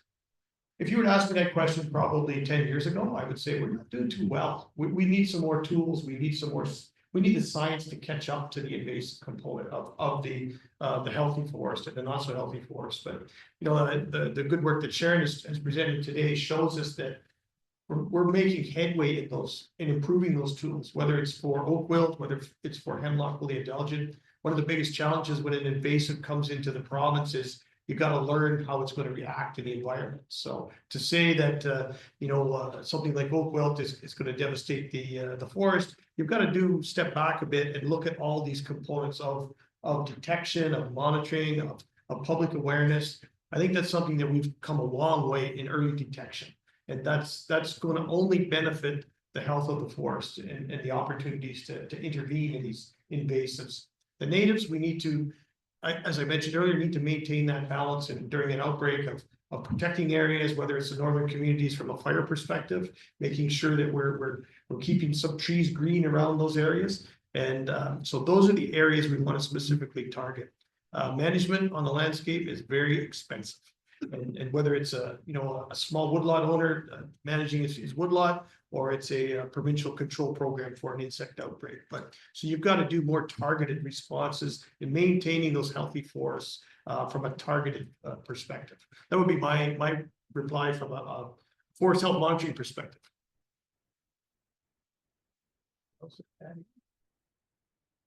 I think Ben gave a very good answer. From my perspective, it really is on a pest by pest basis. We're talking about invasives that are potentially not yet here in Canada.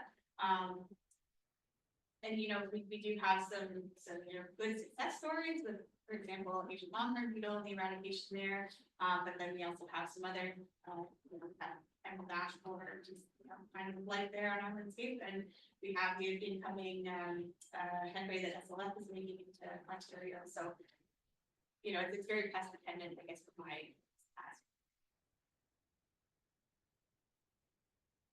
ask. Thank you. So do we have any more questions? In case I have a couple of minutes.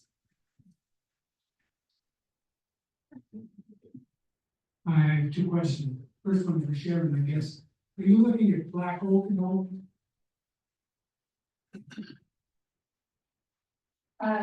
So really we've been mostly focused on northern red oak since it has such a broad distribution. But there are black oaks in the areas that we've been working. Second question, regarding emerald ash borer and the effect or the introduction of foreign parasites and how they're affecting the emerald ash borer. So a couple of years ago, I was talking to either Christian Boyer or maybe Taylor about what's going on with this, and that person said that there seemed to be some evidence around St. Joe's Island that those foreign parasites were having some effect on the emerald ash borer. Is that worth continuing, or is there any follow-up and seeing any effect of, killing the ash borer? Chris is you. I'm gonna say, Chris, do you want to put you on the spot or get Dan to answer that one? Well, you want to go? Or you Go ahead, Chris. Okay. Yeah, bring the mic. Please. I would address better. So I wouldn't say anything's changed. So we did some surveys around St. Marie looking for the effect to see if we could find the parasite, basically, and seeing if it moved. And we found that it did. So, and Dan actually showed a picture of the parasitoids in Sault Ste. Marie. We never actually did release it in Sault Ste. Marie, so they moved at least that far, right? So we know that they come from St. Joe's or from one of the releases in the upper peninsula of Michigan into Sault Ste. Marie. This summer, we did some more broader surveys, in the southern part of the province using a sentinel bolt method that the Americans have come up with. We weren't as lucky, we didn't find any parasitoids, and so we didn't find any of the parasitoids in any of the places we surveyed.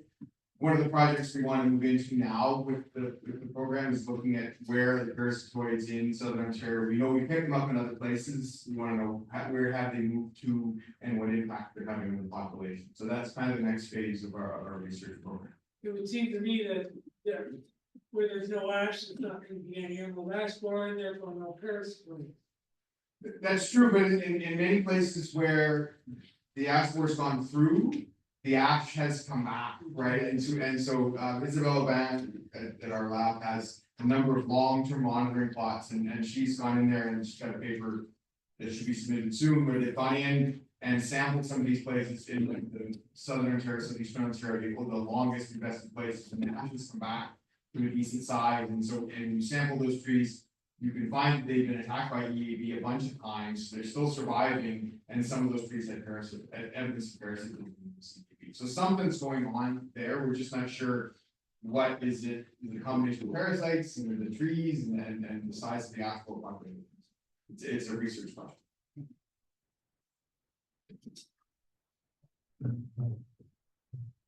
More questions? I can just use my voice. It'll be quick. Okay. So I work mostly predominantly in site development, and I've had. Is it on? And I've had a lot of questions. There's areas that are regulating oak wilt for pruning, but because we're in development, we're actually mostly dealing with root injuries. I just wasn't sure if there's any evidence pointing to whether the sap beetles would come to those root injuries, because currently that isn't regulated, only the pruning. So I just wanted to know if any of you have any insights on that.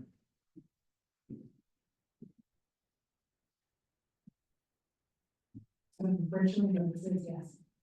If it's exposed, these beetles, they're flying, at a meter, but the adults also, they pupate on the forest floor.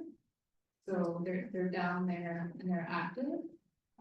And there was a study recently done in Michigan where they demonstrated that even stumps could be infected with oak wilt if they occur shortly after the cutting the tree. So. Thank you. So I think there was a couple, one or two more questions that we had.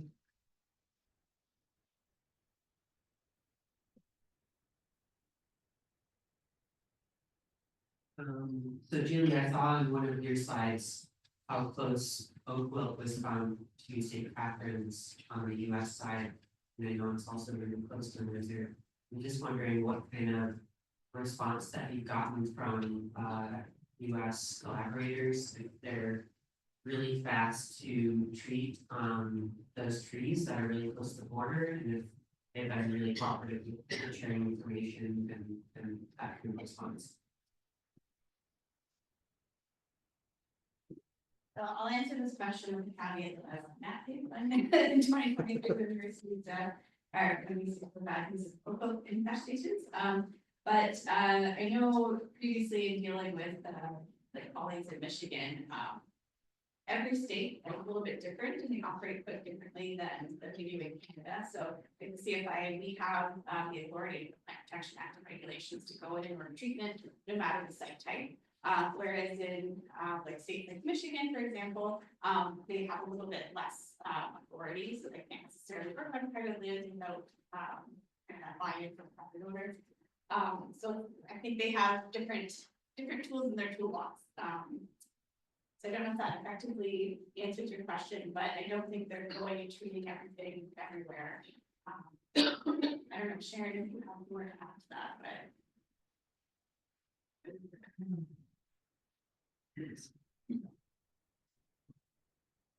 Well, we have one more question here.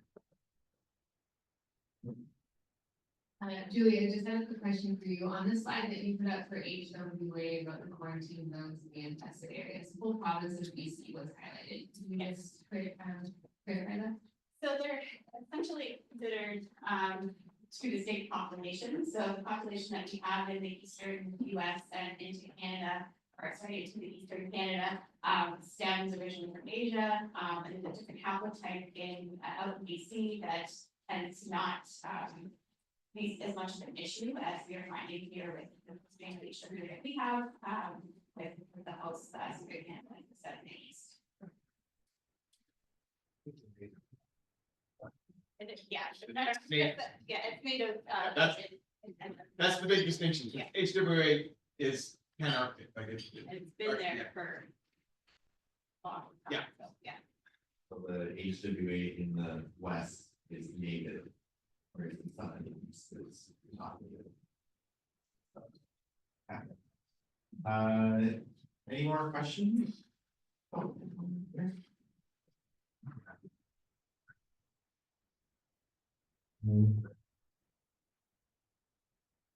Hi, this is about Oakville. I didn't see any mention about if you do have to prune during the harvest period. Is it still good practice to paint the wound to try to prevent it from getting infected? Yes. Keep in mind that oak wounds are only susceptible to infection for a short period of time after the wounding occurs. So if you do wound a tree and it's during the risk period, then make sure you paint it very quickly after that occurs. I mean, in some places, soft beetles can go to those wounds within hours of wounding occurring. Otherwise, don't do it. Allow your paint on hand. You're burning paint right away. If there's any other questions? Oh, we have one in the back. You're getting your steps in today, Ariel.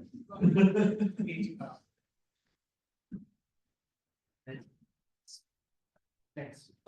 We heard this morning from Dan and Julie about the importance of a zero detection and its indication that, you know, maybe a pest has been eradicated or not yet present. And then Sharon, you mentioned some variability in your traps, especially our ethanol traps, I believe it was. So how do you determine whether it was a true zero detection or possibly ineffectiveness of your trap?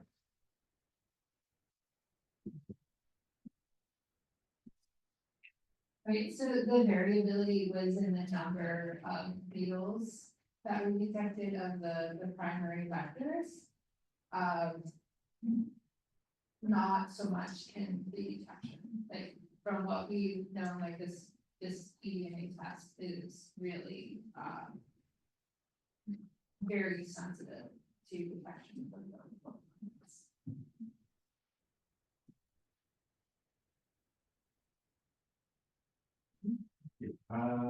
Last call for questions on voice and call. Okay, so I don't see any hands up. I wanted to thank everyone again and thank our speakers that are up here, Dan, Sharon, and Julie. If you want to chat with them during lunchtime, they'll be available, as well as we have a great host of speakers this afternoon. It looks like the food isn't out just yet, so that will be coming out shortly. If anyone wants to grab a washroom break, check out the beautiful view that we have. It's not raining right now, so that's awesome. And then we'll convene back here as 1 o'clock. Although I'll ask everyone to come back, just get to their seats and get ready for 12:55. Also visit our booths that we have. Forest Canada over here, we have Natural Resource Canada and Invasive Species Centre. If you want to chat with any of the people that are involved with any of those organizations, we have lots of free giveaways and things like that. You can grab lots of great resources. So yeah, thank you very much. And we'll continue on this afternoon. Thank you.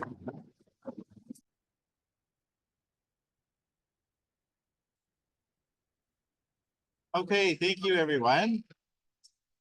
That was a great lunch. If I could ask everyone to please take their seats. We'll get started with this afternoon's presentations.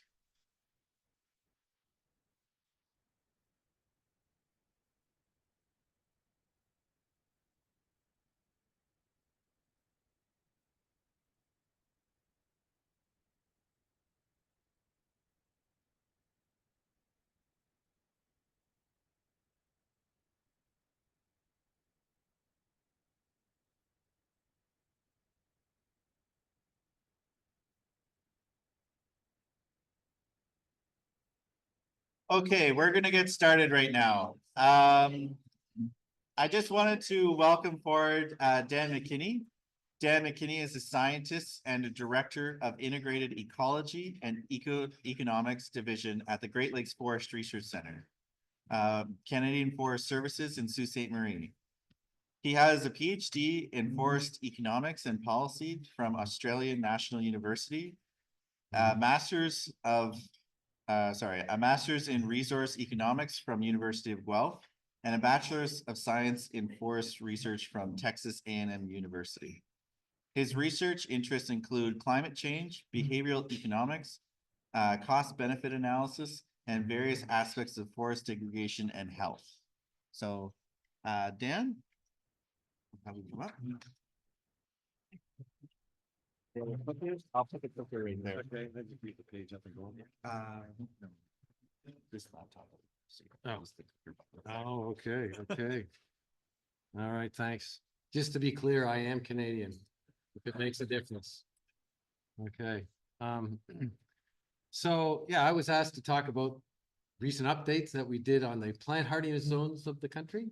It's one of the, I won't call it side of the desk thing, but almost side of the desk thing that consumes a lot more time than the side of the desk, but it's a bit of a fun project and quite popular, but I thought, well, this is the Forest Health Review, better make some connections to Forest Health. So I will describe some connections to Forest Health. And I have to acknowledge John, and there are a lot of other people that have been involved in this work in various aspects of it. So, so I'm supposed to press this, am I, or just say page down? No. The clicker. All right, that's fairly quick. So yeah, I'll just give a little bit of context and history of the plant hardiness zones. Bit of a story about the updated zones we've done. What I think could be the future of hardiness mapping, which is a connection to a number of things, including plant health, and some concluding comments. So, what are hardiness zones? They are basically areas that have a unique set of climate conditions. The Canadian zone, and this is actually a bit of a source of confusion and such. The Canadian zones is basically based on 7 different variables. Each zone supports a set of plants that have been identified and associated with that. Importantly, they don't incorporate what we would say in the forestry world, sort of certain fine-scaled issues, things like microclimate, you know, if you're next to a house, you might protect your plants, or certain types of weather conditions. We basically taken a model that was developed by Agriculture Canada, and I'll get into that a little bit. And it didn't include things like extreme minimum temperatures or other variables that might, in any given year, have an important impact. Something that might happen on a single day, that kind of thing. But you will maybe know more than you ever wanted to know about plant hardiness zones by the end of this talk. So I think it's relevant in a lot of different contexts, from sort of agriculture, gardening, obviously. Apparently gardening is the #1 pastime and hobby of people in Canada. Might have something to do with the weather and the fact that it's a long winter. It was a very long winter in Sault Ste. Marie. This shoulder can attest to that last year. We had like 5 meters of snow, which is an extreme condition that was not, I can say, included in the plant hardiness zones. Okay. And forestry. So the original work was done by Willett and Shirk, who worked for Ag Canada in the 1960s. Basically, they measured survival and hardiness at some 174 ornamental trees and shrubs across 108 locations around the country. And that map shows some of the locations that were used and some of the plant species that were used in the tests. They modeled survival or hardiness as a function of 7 different variables. So it was average minimum temperature of the coldest month, length of the frost-free period, rainfall from June to November, the average maximum of the hottest month, a winter factor that's basically based on January rain. So January rain is a bit of an interesting issue to model, but as you might realize, plants getting rain in January and then followed by a hard freeze, they don't like it. The feet don't like it. Snow depth and a wind gust. So they used climate that was averaged over the 1930 to 1960 period. And their final model is that regression model that you see at the bottom of the page there. I won't get into the details. That's about as much math as you're going to see. But it's 7 different variables. And it generates that formula generates an index value from basically 0 to 100. And so a number like 40 to 44 is a 4A. Probably lots of you have heard of 4A. If you're any of you, who would be easy to see, who does not garden? Oh, that's pretty good. So a 4A, now you know, is from 40 to 44. A 4B, 45 to 49. Or less than, could be 49.9. It's still a 4B. Okay. These are pictures of the original map that were done in the 1960s. And it was basically, they worked out the values for this hardiness across some 640 weather stations. And then they hand drew lines. They were good interpolators. So that's a picture of what the hardiness zones used to look like. Probably before everybody's time here. Maybe not everybody's. And this in the 1990s, Agriculture Canada was still involved more in this, and they digitized it, and that's what they came up with. Okay. In the mid 1990s, we were doing some climate mapping, climate modeling. I brought from my work in Australia. I'm not a climatologist, but I've sort of become a spatial climate modeler. We brought over some technology that was developed by a guy named Mike Hutchison. He developed ANU-SPLIN, which is called Australian National University Spline Model. And these are not simple splines. These are multidimensional splines. He did his PhD in pure mass. And ANU-SPLIN is one of the things that he worked on. ANU-DEM is another one. A lot of you are probably, or some of you maybe do GIS. So Mike Hutchison also developed ANU-DEM, which Australian National University Digital Elevation Model. And the tool that is in ArcInfo is an early version of ANU-DEM, which he created. So he brought together these tools because they were very much interested in looking at distributions of plants and animals. So ANU-SPLIN is a great climate modeling tool that is used across the world.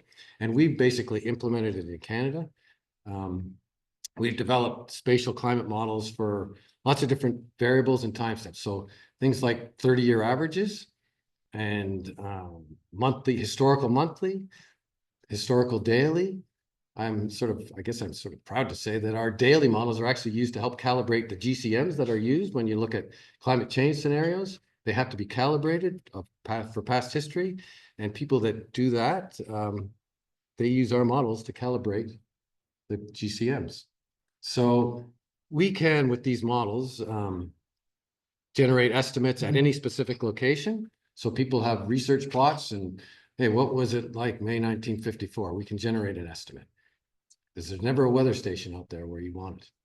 So we can also map them if we have so these models are based, they utilize latitude and longitude and elevation. So position and elevation.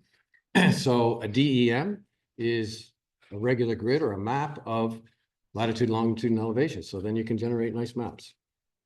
So in Australia, they used to call these JLAs. Jesus, look at that. So we've been able to develop applications from ecology to human health. There's a network in Canada called CANU, Canadian Urban Health Network, I think it's called. One of the biggest asks that we've ever had was appending climate estimates, historical estimates to all the postal codes of the country. So we were able to do that for them. And also even to adjust the tax code for remote communities. So it's kind of this has been a great thing in my personal career because I've been able to hear about a lot of things that make use. Nowadays, climate is a common currency. Even though I'm an economist, it's not always about money. Maybe it's about climate too. So in 2001, we updated that model that Willett and Shirk developed to cover the 1961 to 90 period. And we also, just to check on our work, we also developed the models for the 1930 to 1960 period, just to make sure that, hey, is this a wee way out of line here? But it turns out that it was very, very similar, except of course, in the mountainous areas where there's lots of elevation change and lots of complexity in the underlying climate variables. So our models capture that complexity much more precisely. Again, they're all models. Nothing is perfect. Even as I found out, weather station data is not perfect. We will sometimes, these methods also help us find issues with weather station data. Like, for example, not that long ago, when we're developing a certain time step, the elevation at the Peterborough airport had not been changed from feet to meters. So, there are little things that you will get high residuals in your estimates at locations because of issues with the underlying weather station data. So we also, there's another plant hardiness zone nation that's used that is not Canadian. Probably makes more of a difference these days than it used to. But their model is basically just a single variable, winter extreme minimum temperature. And a lot of times you can't actually tell which, on the seed packets, which it is. But their model is basically takes the coldest single day over the winter months and for a long time period, 30 years in this case, and generates, that's their hardiness zones. It turns out that it's not a simple conversion from the US to the Canadian zone. Ours is of course better. But this table, we did a paper one time, we were comparing the US to the Canadian zones, and the column across the bottom there, basically, these are the number of US zones covered in each Canadian zone. So you can't say, oh, a 4A is a 5A in US nomenclature. In a lot of cases, there's, 5, 6, 7, 8 Canadian zones that are in an American zone, simply because there's spatial complexity in the variables that are in the Canadian one. So it's not a simple transfer. We did another update in the 2014 period. Nice, pretty map there. Climate data covering the 1981 to 2010 period. There was big change. I'm not going to get into that because I only have a half an hour and you don't want me to stay up longer. That's okay. Then we did a third update. This is the recent thing that basically happened this summer. It covers the 1991 to 2020 period. So climatologists like to use something called climate normals. They are 30-year averages. It took a little bit of time because it takes time for the weather station data to be QA/QC'd by those people. Then we have to take it, or we take it. We do our models. This is the side of this thing. Eventually, we get models, then we look at them. Sometimes you don't see issues until you actually map them. But at any rate, we've now got it done. And plus, we wanted it to be published so that there's some peer review process that goes on. We've done that. So ultimately, it shows that 80% of southern Canada has increased in the zones. About 20% is unchanged. Whether you think it's good or bad, might depend on your views on your gardening potential. But as might be expected, the largest increase occur in Western Canada and actually in Northwestern Ontario, which experiences quite a lot of drier periods as compared to the south and east.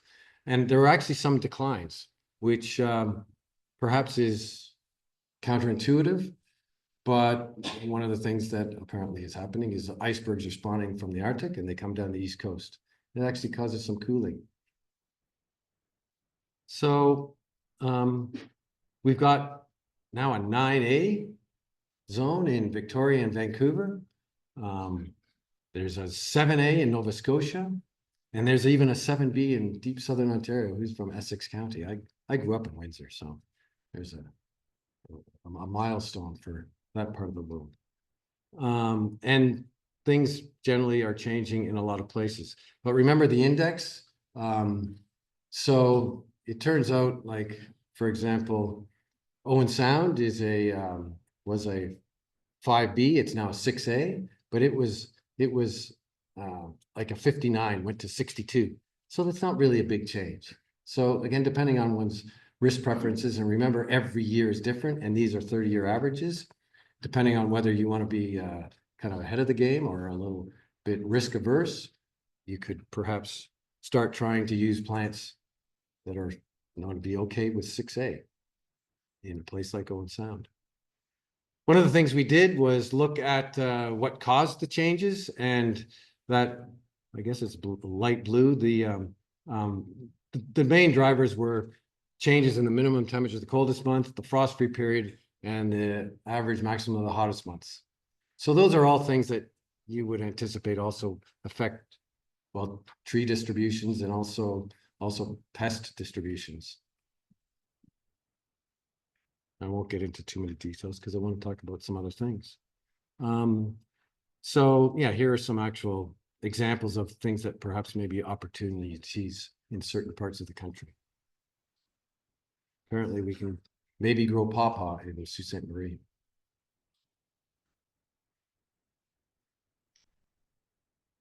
And I think in this case here, we're, you know, I'm not really preaching, but there's a saying, preaching to the converted here. Every year is different. So this is a figure that we had in the second paper that we did. And there are other issues that are not captured by that original formula by Willett and Shirk. And all we were doing now is updating that formula with newer climate data. Okay. So this shows that there are more late frosts happening. So late frosts are not good for plants. We see the damage. Dan, maybe you report on that. You notice these things. But it's an issue, as might be heat waves and drought conditions, which are abnormal. So, and as you all know, plant pests may also be shifting with climate. Here's some that we've talked about earlier today. Spotted lanternfly, which has a number of tree hosts, but I think the big concern is agriculture, grapes and such. The mountain pine beetle is marching west. It might be more of a problem. HWA, oak wilt, emerald ash borer. So those are all things that could be affected by changes in climate. So another example, and this is something that some of you may have heard us talk about previously. This is how I think sort of hardiness mapping will go as time goes on. And these are something called species models. A lot of people do this stuff now. I like to think that we did it earlier than most people in this country, but again, we've implemented another tool that came from Australia, AnuClim. So one of the things about this approach is that we can generate models of, basically think of it as climate habitat for individual species, and also where that climate habitat may be moving in the future. We could take the climate change scenarios and map where those habitats are. So you can see the table, it's too small to look at, but this table up here, there's a whole bunch of numbers there. And that's a picture. This is sugar maple. So all those little gray dots are all observations of known locations for sugar maple across the continent. We've put a lot of effort into gathering observations of where plants occur, literally thousands of species, and we can generate an estimate of climate at every one of those locations. That's quite robust. Even comes with an error estimate. And then from that, we generate a climate profile, and that's what that table is. So there's some place on that map that has a minimum value and some place that has maximum value, and there's a curve associated with that. So unfortunately, this is not the map that I always use, but if this is sugar maple, there's a dot on the map in Dawson Creek, British Columbia. And for the scientists out there, and you'd say, kind of raise your eyebrow maybe a little bit and say, is that real? That could be an error. But I actually believe that dot, because in that particular case, there was a meteorologist in BC who we were in touch with, and he found out what we were doing. He said, I'm going to put all the species that are in our local arboretum. So they had a sugar maple up there. And I believe him. Okay, I'll think his taxonomy is right. So that provides information that helps feed the model. In this case, the plant hardiness idea is about potential, not actual locations. Like, where is the species actually occurring? That's a really complicated question, because it involves, biological competition, land use history, all these sorts of things. Plant hardiness is really about potential. So these individual species models give an idea about the potential distribution of the species that you play around with. So we have literally thousands of plant species in these on the plant hardiness website. And you can search for a particular plant, look at the potential climate habitat map of the species, and note that you can also update these things. So we've had people contact us and, what's going on there? Okay, you can give us some more data and we can improve the models, because we're limited by what we can get. We've got data from places like the US Forest Service, the conservation data centers across Canada, Nature Conservancy in the US. There's something called GBIF now, which provides a lot of data. So, the models are getting better and better, and there are different approaches and different interpretations that you can use with the different approach. Anuclim is a very simple thing. It just simply maps where the climate is. And I'll skip that. So we've also doing this now with pests, insects and diseases. And actually just this past week, we finally got a paper accepted in the journal Scientific Reports that tells this story now of mapping individual species models for pests and diseases. We've got some 4,000 plus insects and diseases mapped on the website. There's the title of the paper. It makes use of historical FIDS data, forest insect disease surveys. Dan, you sort of referenced that, but you're talking about the old days when CFS was a little more involved in the operational side of insect and disease surveys. But again, it makes use of some individual data sets that CFS has somebody named David Langer who made part of his career was collecting observations. Other people that worked out in British Columbia, they collected data. And so where we can be opportunistic and grab data and put it in to modeling frameworks like this.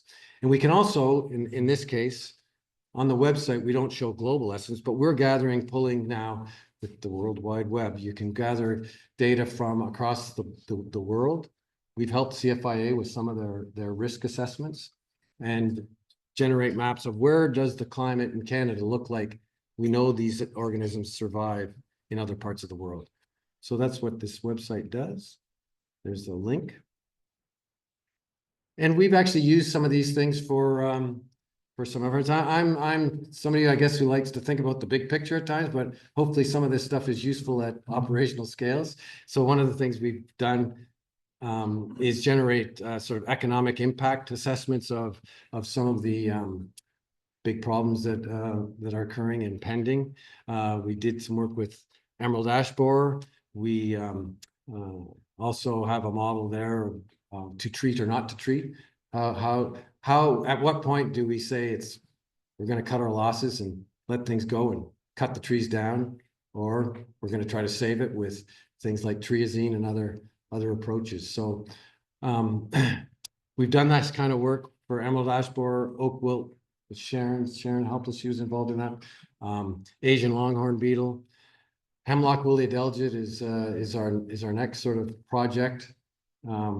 Yeah, sadly, it's now in Ontario, in Rouge Park and other places. So we're going to try to apply the thinking, but these potential distribution models do help us provide some context for where these things may go, where people may look. In fact, that was one of the initial applications of this kind of tool in Australia, was to help it find something called the long-footed potaroo. And they developed these bioclimatic maps, and they saw some spots in a place in New South Wales, and they went there and they found it. And I think that's happened in our case with wood turtles, where we've done it for wood turtles. So it does have some application in the real world in some cases, but it also provides context to help, let's say, higher level decision makers that make decisions about how important are some of these problems going to be, and do governments, for example, need to be thinking about funding research, but also, you know, they know they're going to be pressured to help mitigate some of the problems associated with these new invasive species. These models have also being used now by the chief forester in Quebec to the insect and disease models to help them adjust annual allowable cut estimates, which are obviously an important issue that the forestry community needs to deal with. So that's another application. Isabel Aubin's name's been mentioned here once before. She's involved in something that's also trying to make use of some of these models to look at hotspots, but incorporating plant functional traits to get a better handle on where things may or may not cause a problem and what the impact of some of these insects and diseases might be over time. So just to finish off, the bell has gone. But that's good timing because this is the last slide. So this work, we didn't start it. I'm sure we're not going to finish it, but it's been going on since the 1960s. We've been involved with a couple of updates. It definitely, as I found, it's very popular. When we got like over 50 different media inquiries. And in a way, this is kind of one reason why I'm sometimes asked, why do we get involved? It's just gardening, isn't it?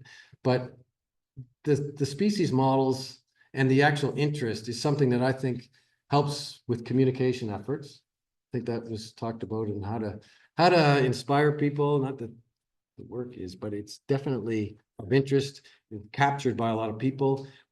According to our comms people, the potential reach has been almost 2 million people in Canada with the various kind of media interactions we've had. They even got interviewed by The Current. Oh, cool. See how many people listen to CBC. So they've definitely changed. There are new planning opportunities, but you have to take them with a bit of a grain of salt at times, depending on your risk preferences. We've also applied some of the species modeling work to insect and diseases. All of these things are available on the internet for you to play around with, and we're certainly interested in hearing your comments and perhaps collaborating. We're hoping to have some collaborations with Agriculture Canada on looking at doing this kind of thing specifically for apples and apple varieties. So yeah, it's fun work, and I hope has some use in the forest pest context as well. So I'll leave it at that. I don't know. Not pressing. Good. I was going to say we have enough time for about 2 questions if there's anyone. You've seen folks using these for like assisted migration projects? Well, funny you should ask that. She's just asking do people use this stuff for assisted migration? Absolutely. That's what the more serious side of our science, John Pedler, myself work with. We work with FGCA, there's a couple of representatives in the crowd here. Definitely, we do a lot of work. Talk to you after about the efforts, but yes, we do assisted migration research. There are trials, since there's awkward silence here now. There are trials that FGCA has put in. bringing, for example, bringing trees up from Tennessee, Kentucky, Pennsylvania, local. We just published something recently about that. It's definitely a big issue across the country. BC is implementing rules. The seed transfer rules have changed in Ontario. We worked with the folks there. Now you can move seed, but yeah, it's an important subject because definitely climate's changing. And I could say that the climate shift. So one of the studies we did, I didn't talk about, we looked at how the climate habitats would shift for the major tree species, some 50, 60 tree species. By the latter part of this century, climate habitats are going to shift by over 700 kilometers. That's kind of unbelievable. It actually is, and it's, besides being somewhat shocking and unbelievable, it's also a bit of an obvious worry. We're not saying the trees will move. They won't be able to. That's why, hence the term assisted migration. Okay, thank you. Thank you. So, thank you. Thank you.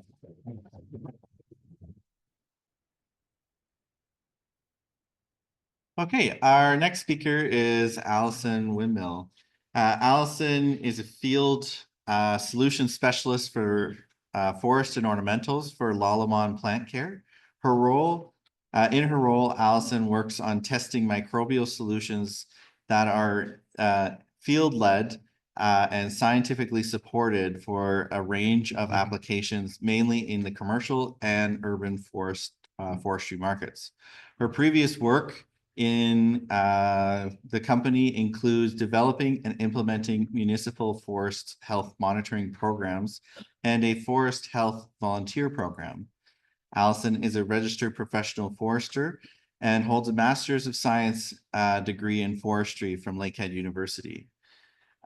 She volunteers her time as with the Canadian Institute of Forestry as a council member for the Algonquin section.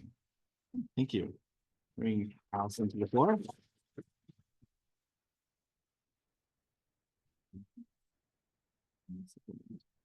Okay. Good. Myself. Keep track of myself here.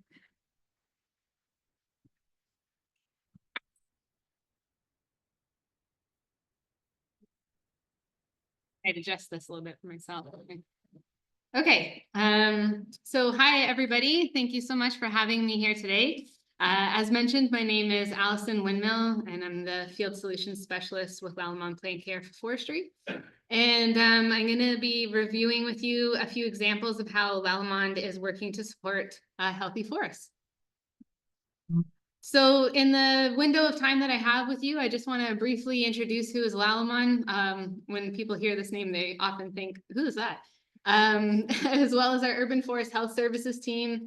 I'm going to also review with you about beech leaf disease and the new emergency use registration that's come through for a treatment with that. Also review our new broad label for triazine systemic insecticide, some work we're doing with elm zigzag sawfly. And then I'm going to round this all out with some current research that I'm working on to promote healthy seedlings for forestry. So very briefly then, to answer the who is Lallemand question, the company itself dates back to around the end of the 19th century. It originally started, the business was focused on yeast production, which is still an essential part of the business today. The company is family owned, but has its head office in Montreal, but it does have a global presence with over 5,100 employees around the world and numerous production plants and research facilities. Within the company itself, there's 16 different business units, and plant care is one of them. So I feel like the name lots of people here might recognize more than Lallemand is bioforest, which is where I started working, was with bioforest, as well as my colleague Allison here today, both same name. And yeah, we were acquired by the company Lallemand in 2015. Okay, so essentially then the company itself, the core activity is focused on development, production, and marketing of microorganisms and their derivatives. So this includes yeast, bacteria, and fungi. So looking at the plant care unit then in general, we have this what we call a 360-degree product portfolio. which focuses on microorganism-based solutions for growers and products that fit in this kind of grow, enhance, and protect categories. And so two of the products that I'm going to talk to you about today, which is Arbortect and Treeason, they're not on this list. But the last one that I'm going to talk to you about is the Lalrise, which is under that grow category there. Okay, so bioforest then. So in addition to that product portfolio, we also have a unique portion of the business for urban forest health services. The group still operates under the market name or in the market under the name Bioforest, just to differentiate from that product side of the Lalamon business unit. The team is dedicated to supporting a wide variety of clients with urban forestry and forest health consulting and field services. Our staff members include people who are registered professional foresters, ISA certified arborists, urban forest health professionals, tree risk assessors, and specialists certified in butternut health assessments and oak wilt. As an example of some of our projects, we've done things like providing timing and assessment for spongy moth aerial spray programs in municipalities across Southern Ontario. We conduct canopy studies and eye tree assessments for several major cities, including Toronto, Niagara Falls, Hamilton, Oakville, and Guelph. We also work with communities across Canada on early detection and monitoring for emerald ash borer, and working alongside municipalities and NGOs to facilitate effective volunteer programs aimed at educating participants on how to look for invasive species and do some active monitoring and management. So while this team, they offer their core services, they also have the ability to design and adapt to new programs for new and emerging forest health issues. They're often part of research and cutting-edge techniques and surveys for new and emerging threats to forest health. And so my colleague Allison is here today. So she's the manager of our Urban Forest Health Services team. So feel free to find her if you have any questions about that. And yeah, so with that, I'm going to jump right into Arbortect and its current and new role in forest health. So just about the product, very briefly, Arbortect is a systemic fungicide with a 20% thiabendazole formulation. Many of you in the room here today would know it as it's primarily used on American elms and has been used in Canada for a few decades as a preventative treatment for Dutch elm disease. It's been used on thousands of elms across the country. But what I'm going to focus on today is its new emergency use registration for beech leaf disease, which was approved by the PMRA for use in Ontario this past July 4th, 2025. And the emergency use is good for the province of Ontario only, and it's up until July 3rd of 2026. And I will touch on that again briefly in a minute. So first, I just want to explain beech leaf disease. And so it was first discovered in Ohio in 2012, and then later in Ontario in 2017 in Elgin County. It is spread throughout most of the region in Southern Ontario. This is kind of stuff we've heard today, affecting natural and planted landscapes, including nurseries. And it's spread across much of the northeastern United States as well. The disease can affect trees of all sizes, from saplings to mature trees, and can cause mortality in young trees within just a few years. And of course, the primary species impacted by beech leaf disease is the American beech. But cases have been recorded on a variety of different beech species, including European beech and a variety of other ornamental species as well. Ongoing research, as we hear from Sharon, indicates that the damage is caused by an invasive foliar nematode called Litholenchus crenadii, subspecies McCannii.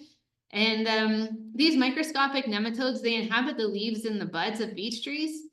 And the damage begins inside the bud by that nematode. And then when the leaves flush out in the spring, that's when you see the banding that's present in those leaves at that time. Other things you might notice aside from the banding is that the leaves can become shriveled, they can drop prematurely, and infected trees can also exhibit some branch dieback, making them more susceptible to other things as well. And so this research is ongoing concerning how the disease spreads and the life cycle, especially of that nematode. So before the emergency use came through, there was no prior treatment available in Canada for beech leaf disease. And as I mentioned before, some of you might be wondering, like, what happens after July 3rd of 2026? But it's my understanding that Syngenta, who's the manufacturer of Arborprotect, that they've submitted to an application to the PMRA to do a full label amendment. So I'm not sure the timing on that, but I'm sure they're hoping that it'll come through then to by this deadline here. But we can keep you posted on that if you're at all interested. So Arborprotect is applied through the macro infusion system to the root flare. For beech leaf disease, the application window, it's once every 2 years for symptomatic trees. So that's important because for Dutch elm disease, it's a preventative treatment. For beech leaf disease, you use it once you have symptoms present. There's a specific application recommendations for treating beech, which differ from treating for elms. And so I don't have time to go into all of those today, but I just want to make you aware there probably are some people in here who have used the macro infusion system before, just to make you aware that it is different and to reach out to us because a free training on the application method for each species is something that we provide to anybody. And yeah, so there's a lot more information obviously that I could get into, but the point of today is to give you a highlight of various different initiatives that we're working on. And the one thing that I will point out just in terms of this application being relatively new is that I think it's all about managing expectations. And because the application happens post leaf out, a lot of people are expecting that banding would disappear. But you know, the banding was already done in the buds before it leafed out. So the expectation would then be that you treat with Arborprotect and then you would see the reduction in banding the following season. So that's just important if you're ever talking to people about the treatment, because I think that's one of the most common questions we're getting.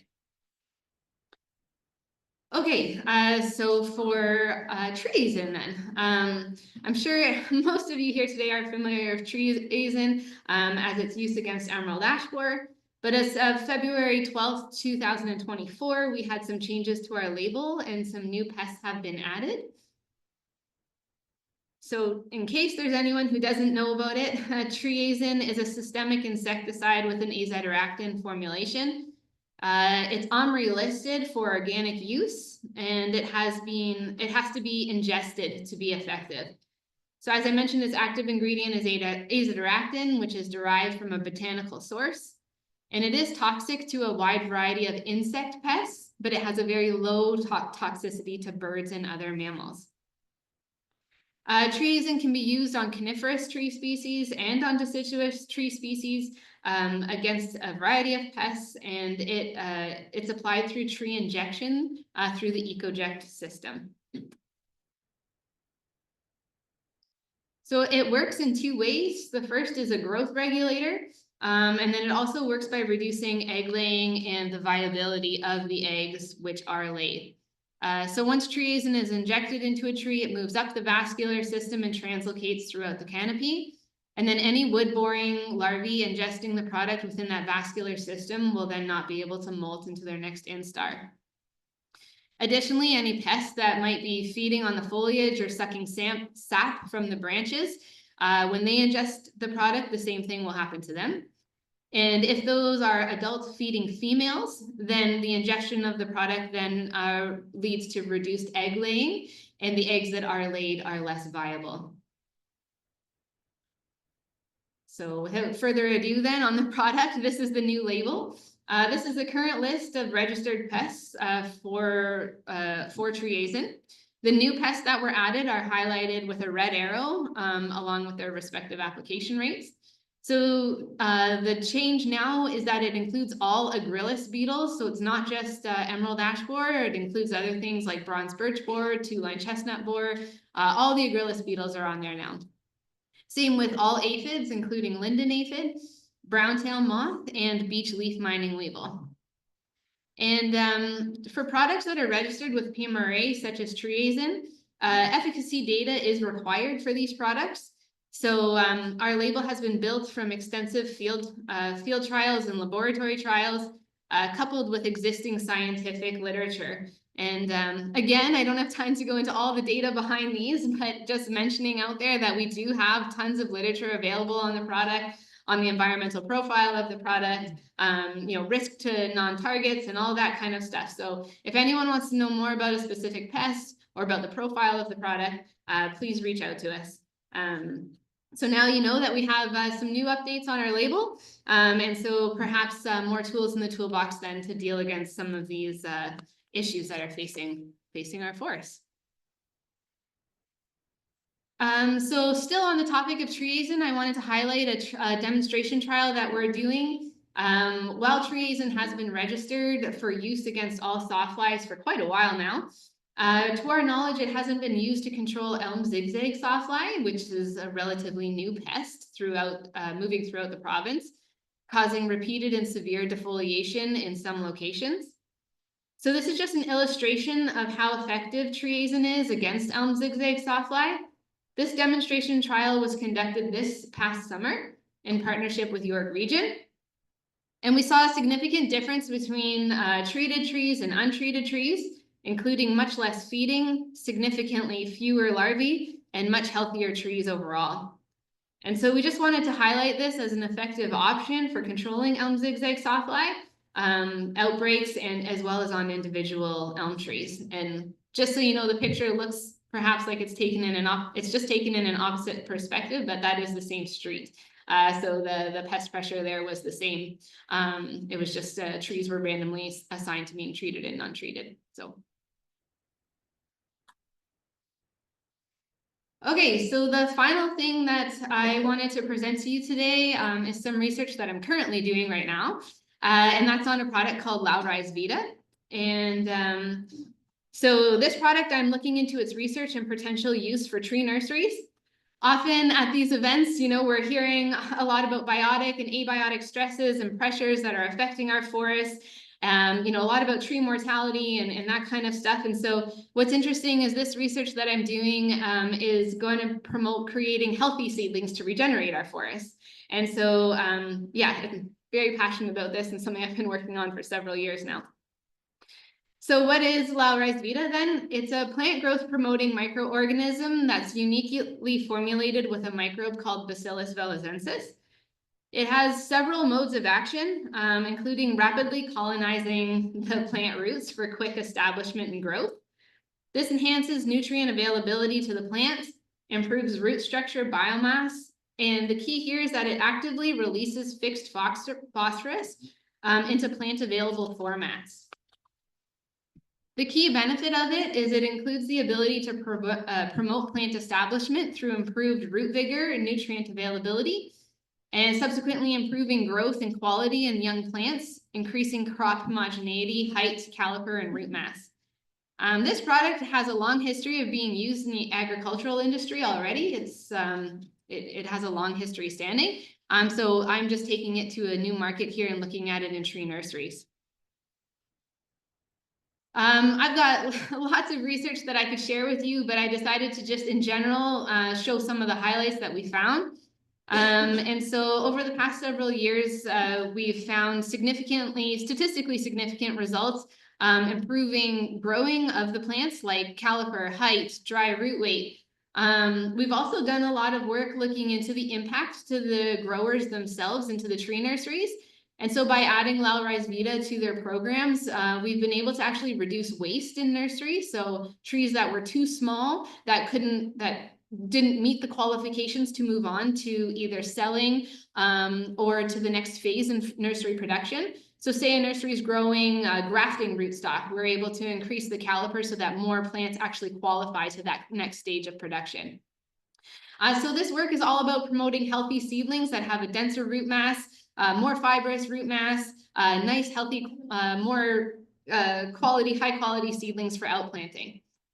And so, yeah, if anyone wants to chat with me, I'm more than happy to meet you if you're working with nurseries or know anyone who's interested in this kind of work. And that brings me to the end of my presentation. So I hope you've seen a little glimpse into Lallemande and kind of some of the work that we're doing from a few aspects of forest health. And we're always happy to answer any questions, or if you have any new ideas or there's new pests on the landscape or anything like that, we are doing active research all the time, so please feel free to reach out. That's it.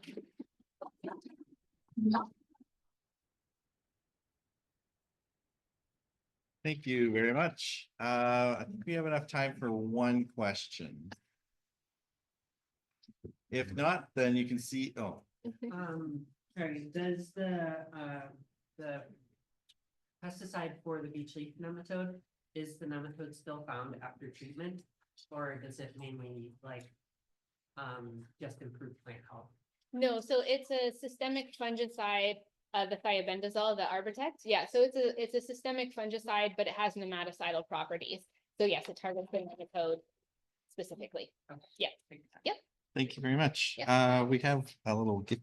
Oh, oh, wonderful. Thank you very much.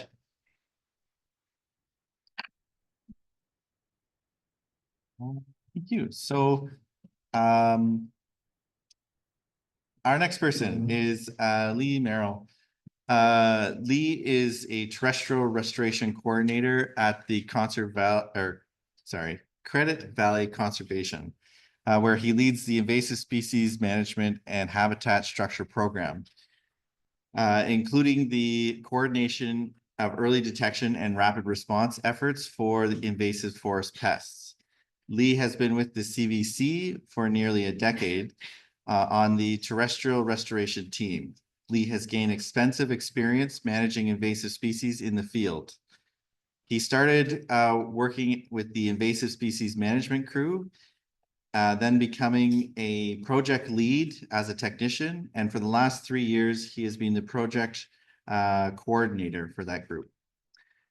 Before joining the CVC, Lee earned an undergraduate degree in biology at Wilfrid Laurier University and a graduate certificate in ecological or ecosystem restoration from Niagara College.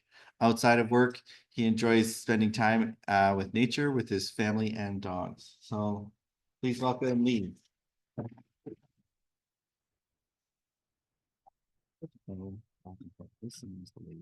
Okay. Thank you very much. I assumed that bio was going to be posted online. I wouldn't have made you suffer through all of that information, having known it was going to be at the beginning. But you know who I am, and thank you for having me here today.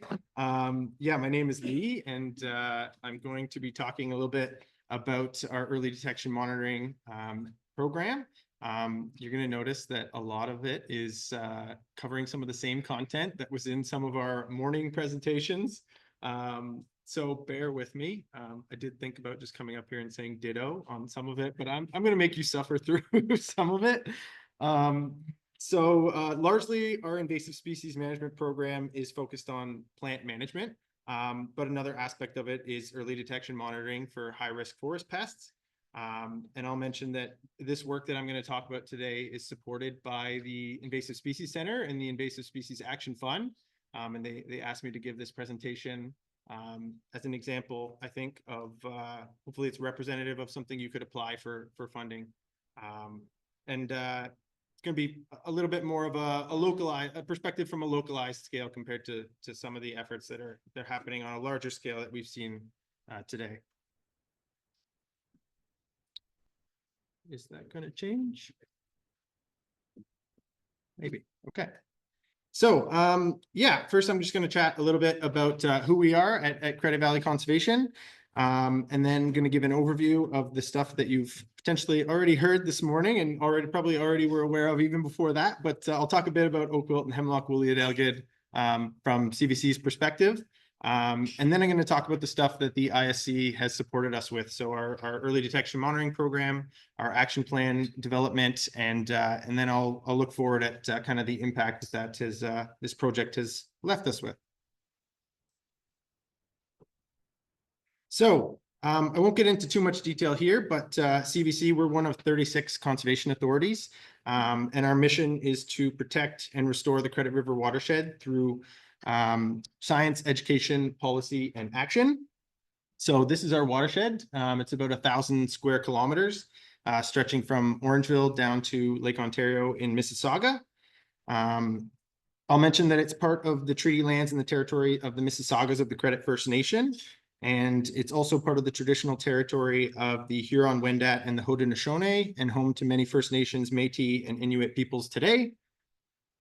Land use wise, it's highly variable across the watershed. So roughly a third urban, a third agricultural, and a third natural areas, with the bulk of the urban, I'm sure you're aware of, down in Brampton, Mississauga. It's more of an urban forestry perspective down there.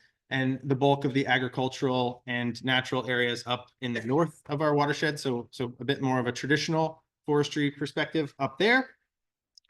I'll mention that we have a dedicated invasive species management team, and we've been implementing this program for over 15 years.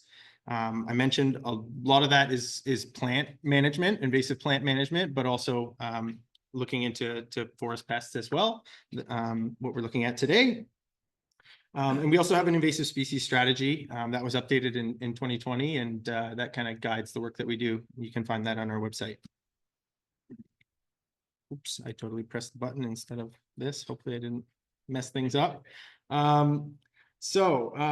Obviously, when we're talking about forest pests and action towards them, we're striving to be as proactive and adaptive and, of course, reactive to any response we might have to a forest pest. And there's a wide range of forest pests that we've heard about today, and others that might warrant our attention. But we have prioritized a few that I'm going to chat about and put a larger focus on those. So you probably already know what oak wilt and hemlock woolly adelgid are, but I'll give you another refresher just so you don't forget. Oak wilt, fungal infection from Bretziella fagocerum fungus. Can infect white oak, but red oak varieties are more susceptible, of course, and can reach mortality in as little as a few weeks, whereas white oak varieties might persist for much longer. Spreads locally by root contact and the beetle activity that we've heard about. They're attracted to those pressure pads and can pick up spores and introduce them to wounds to other trees.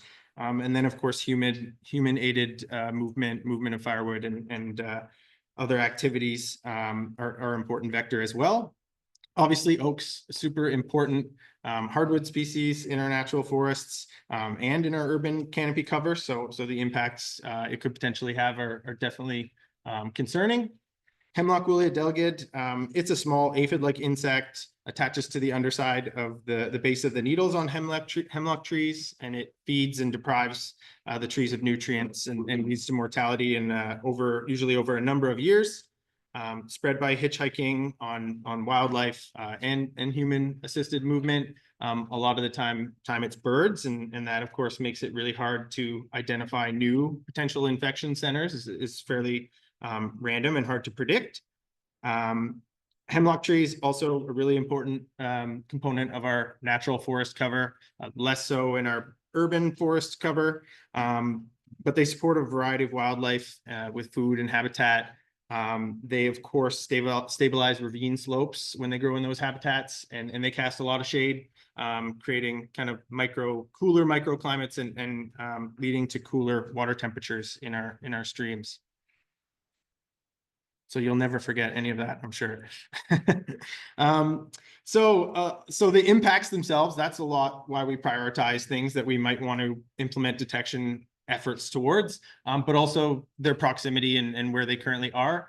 This is just a bit of a reminder, but oak wilt was first documented a few years ago in 2023 in Niagara region there, and in Springwater Township, basically a stone's throw from where we are today.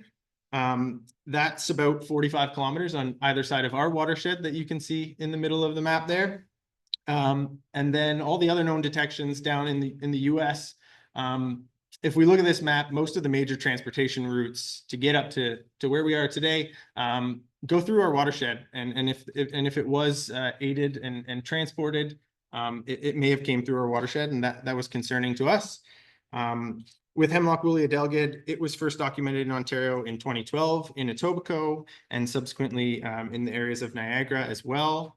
Thought to be eradicated at that point, or was eradicated, but then popped up again in 2019 in Niagara and Wainfleet, and then subsequently has been spreading ever since, and more recently now present as close to our watershed as to the west in Hamilton and to the east in east end of Toronto.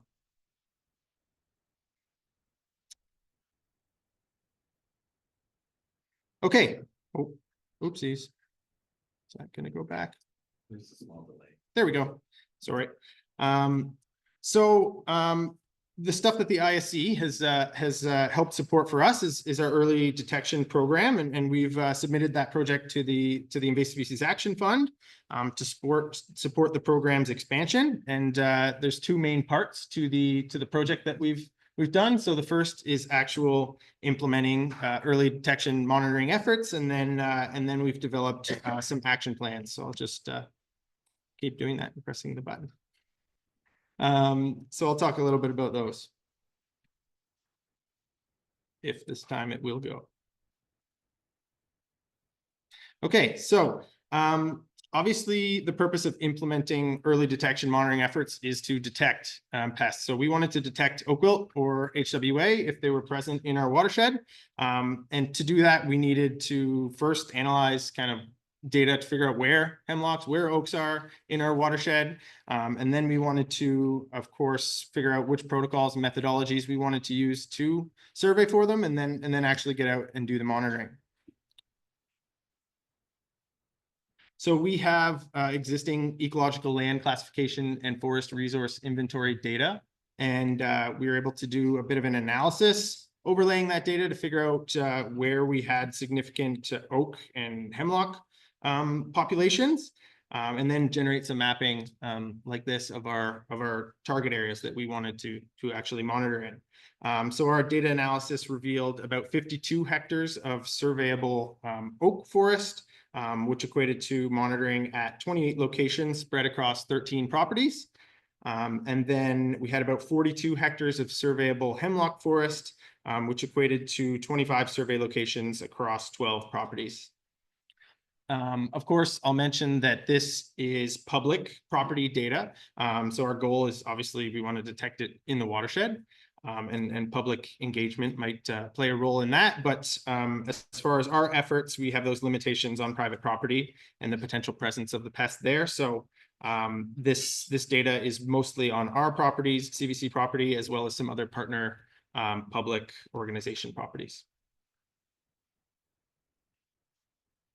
Of course, we didn't need to reinvent the wheel. Protocol-wise, the CFIA had the established oak wilt and HWA protocols that we generally followed with some slight modifications, but got some pictures there of our technicians out looking at some oak and doing some ball sampling in some hemlock.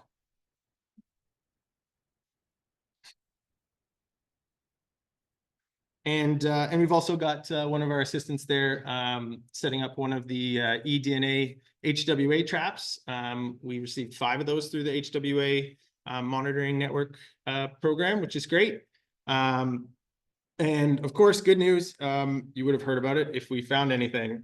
We didn't find anything, which, as we've heard from the others, absence of detections and that data can be just as important as positive. So we'll think about it that way.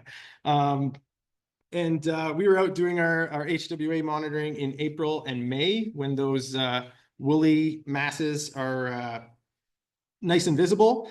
We did that for 9 days and didn't find anything. And then we were out doing oak wilt monitoring in August for 6 days when the either leaf drop or the bronzing of the leaves is more apparent against that against green foliage. And again, didn't find anything there as well. Obviously, we can't say the watershed is absent of these pests because of those limitations I mentioned earlier regarding private property and urban forest cover that we weren't looking into. But we can say with reasonable confidence that it's not in our priority surveyed forests and our high value forests that we were looking at.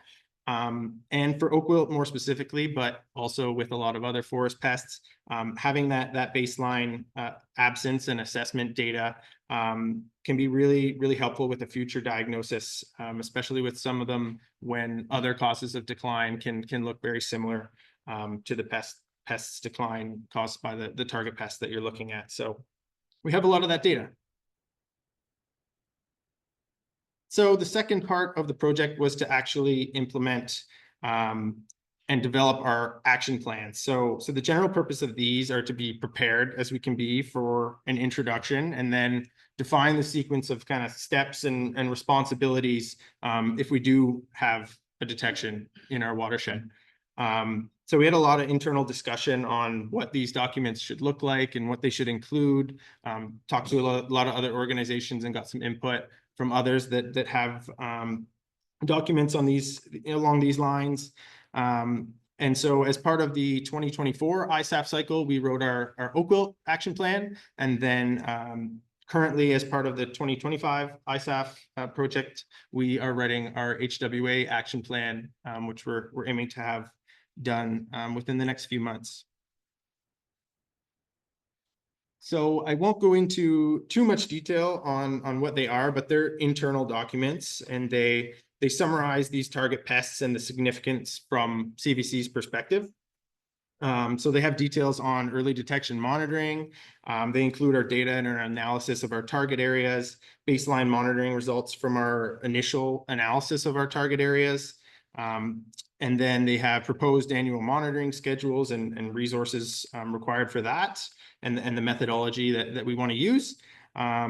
They have roles and responsibilities for early detection within our organization fully defined. So obviously we have different departments and different field staff out doing a lot of great work that's unrelated to early detection work, but they might play a role in what they're doing in detecting or reporting the pests. And so defining that in these documents was important to us. And then it looks into kind of what a rapid response might look like. So of course has details on the possible management strategies we might implement, and some details on post-detection monitoring and restoration planning kind of after any of those management strategies were in place. And then it also defines, again, internal roles and responsibilities that might play a role in management, as well as any involvement outside our organization and appropriate contacts and listed from all relevant stakeholders that we would be in contact with. So really it's kind of defining a sequence of steps and of notification, and then the action. So they also have some details and relevant information on risk reduction strategies that we've heard about. Of course, if we can follow any of those now in advance of, and also get other groups beyond just our invasive species groups within our organization to follow those. We want to do that. Prevention obviously is the most important step, and the cheapest, the least, the most effective. And so implementing things across our organization, like following the pruning windows for oak, for example, or using appropriate clean equipment protocols. We've got a lot of details on how our organization can do that as well. And then they also highlight the importance and method of our public engagement and how we might do that to raise awareness, because of course the public plays a large role in a potential detection as well. And then lastly, some estimates on what it might cost to implement these management strategies, so that we can be ready to present that internally and hopefully have quicker action. So shout out to York Region, the CFIA's plan and the CFS HWA management plan. Some of those documents are really helpful in pulling some of the information into ours and then just adding more site localized perspective. So looking forward, depending on capacity, the goal is obviously to continue to implement our detection program and detection efforts. So year over year, we want to do that. Just because we monitored this year, we didn't find anything, doesn't mean it's not going to be there next year, of course. So we of course want to do that, resource capacity dependent. But we feel a lot more ready to respond, and if we were to detect anything, we have these action plans, and we plan to expand this approach as needed to other pests in the future. I've spotted lanternfly there just as an example that we've talked about, but might not necessarily be the next one that we actually focus on. Of course, it's an ever-changing landscape of what's moving towards us. And then just to wrap up, of course, we have no oak wilt and no HWA that we found. So hopefully that means our hemlock and our oaks are healthy in our surveyed forests. The potential impact of and lasting impact of this project remains with us being more prepared to make an early detection and hopefully implement a response that results in an eradication at that point. So that's the lasting impact, and I'd like to thank the ISC for allowing this work and allowing me to speak about it. And hopefully it's representative of the kind of project that somebody else could apply and implement. Thank you.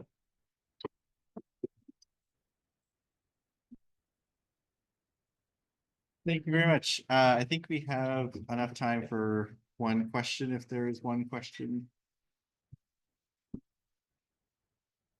Nope. Okay, well, thank you very much. Thank you.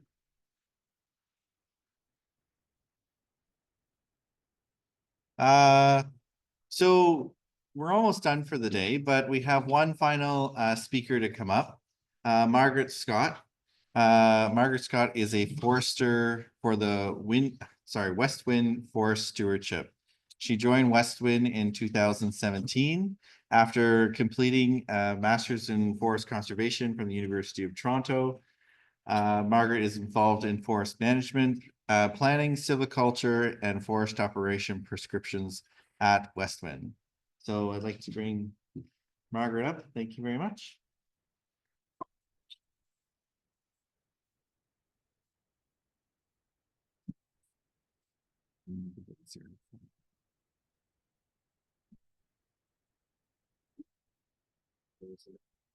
Okay, perfect. Yeah, so hi everyone, Margaret Scott, forester with West Wind. I'm going to talk a bit today about some special projects that we're doing in the French Severn Forest, specifically a white pine seed production area and some projects that we're doing with beech bark disease. My original topic was supposed to be current and future forest management in the French Severn Forest, which I thought was going to be a bit tricky to tie up in 25 minutes. So I figured a few projects were probably the best way to go.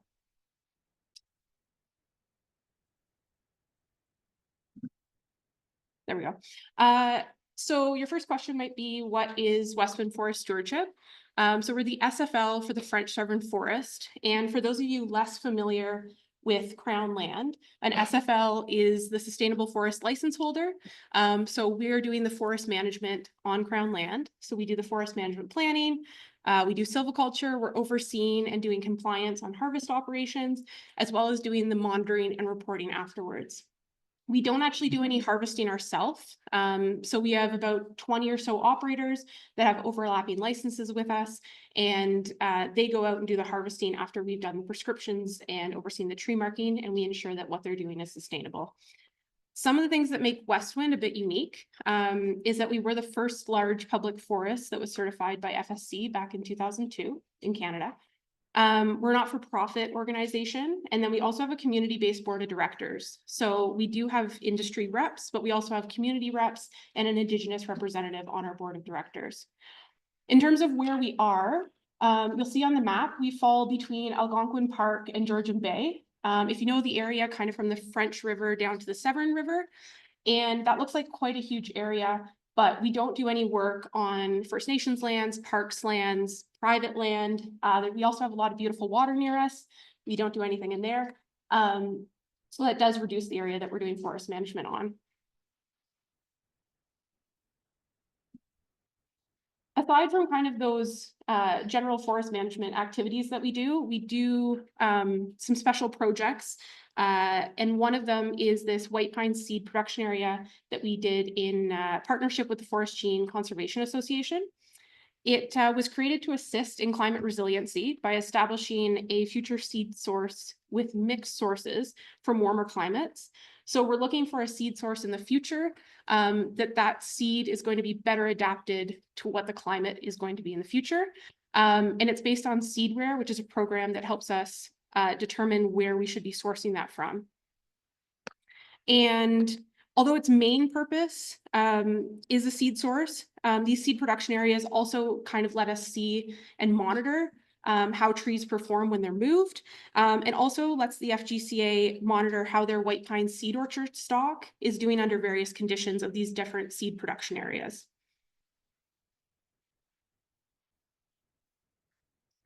So before we can do anything, we do have to prepare the site. So this is just a photo of the site before we've done any planting or the planning. It was harvested and then site prepared with a bulldozer straight blade. And that was to move the slash off the site as well as to remove competing vegetation.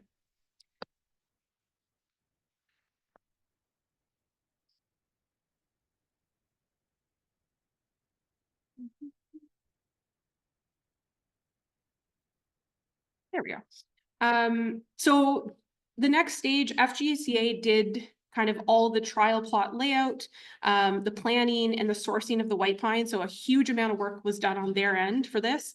As I mentioned, the seedling sources were selected using a program called Seedware, and that matches seed source areas to the potential future climate of the site. The seed sources selected for this site were the Scugog Seed Orchard, and the Cayuga Seed Orchard, and those are further south in Ontario than us.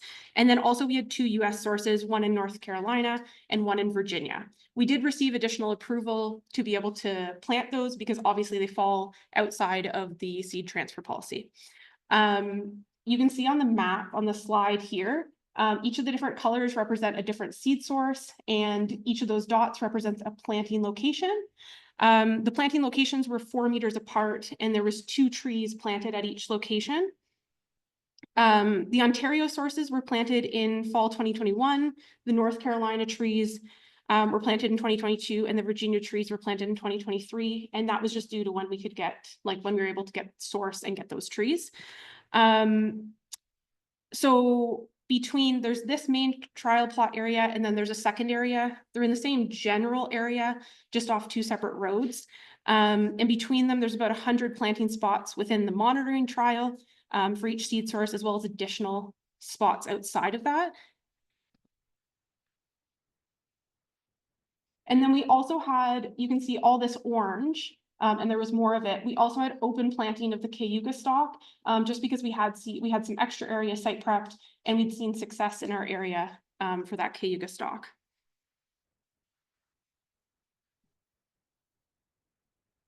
Unfortunately, I don't have any photos of the initial planting, but we do actually have Madeline from FGCA doing some infill planting, and she's here today. And then we also have a photo of our Cayuga stock 2 years after planting, iPad for scale. You can see the flag that's beside each of those planting locations.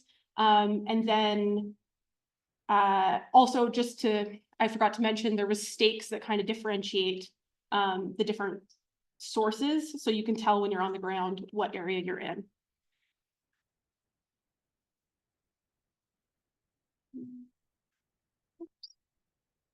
Okay, in terms of follow-up, the FGCA did come back in 2024 to fill in some gaps in the North Carolina stock. It is a fairly competitive site. So we did a backpack sprayer treatment spot tending, and you can see they use this, honestly, a bucket with a stick kind of thing to protect the trees that were planted, and then just did the spray around to give them some extra growing space and some extra room. Because it is such a competitive site, we're likely also going to have to do at least one more tending to make sure those trees can kind of get past that vegetation and thrive. But hopefully once we've done that, these can be a future source of seed for our area. But as you can see from all the work that's already taken place, seed production areas are a long-term investment and commitment. They can take up to 5 or more years for just the planning part of it. So if you are interested in learning more, or you maybe want to install a seed production area, please talk to the FGCA. They'd be happy to chat with you about all the details of this.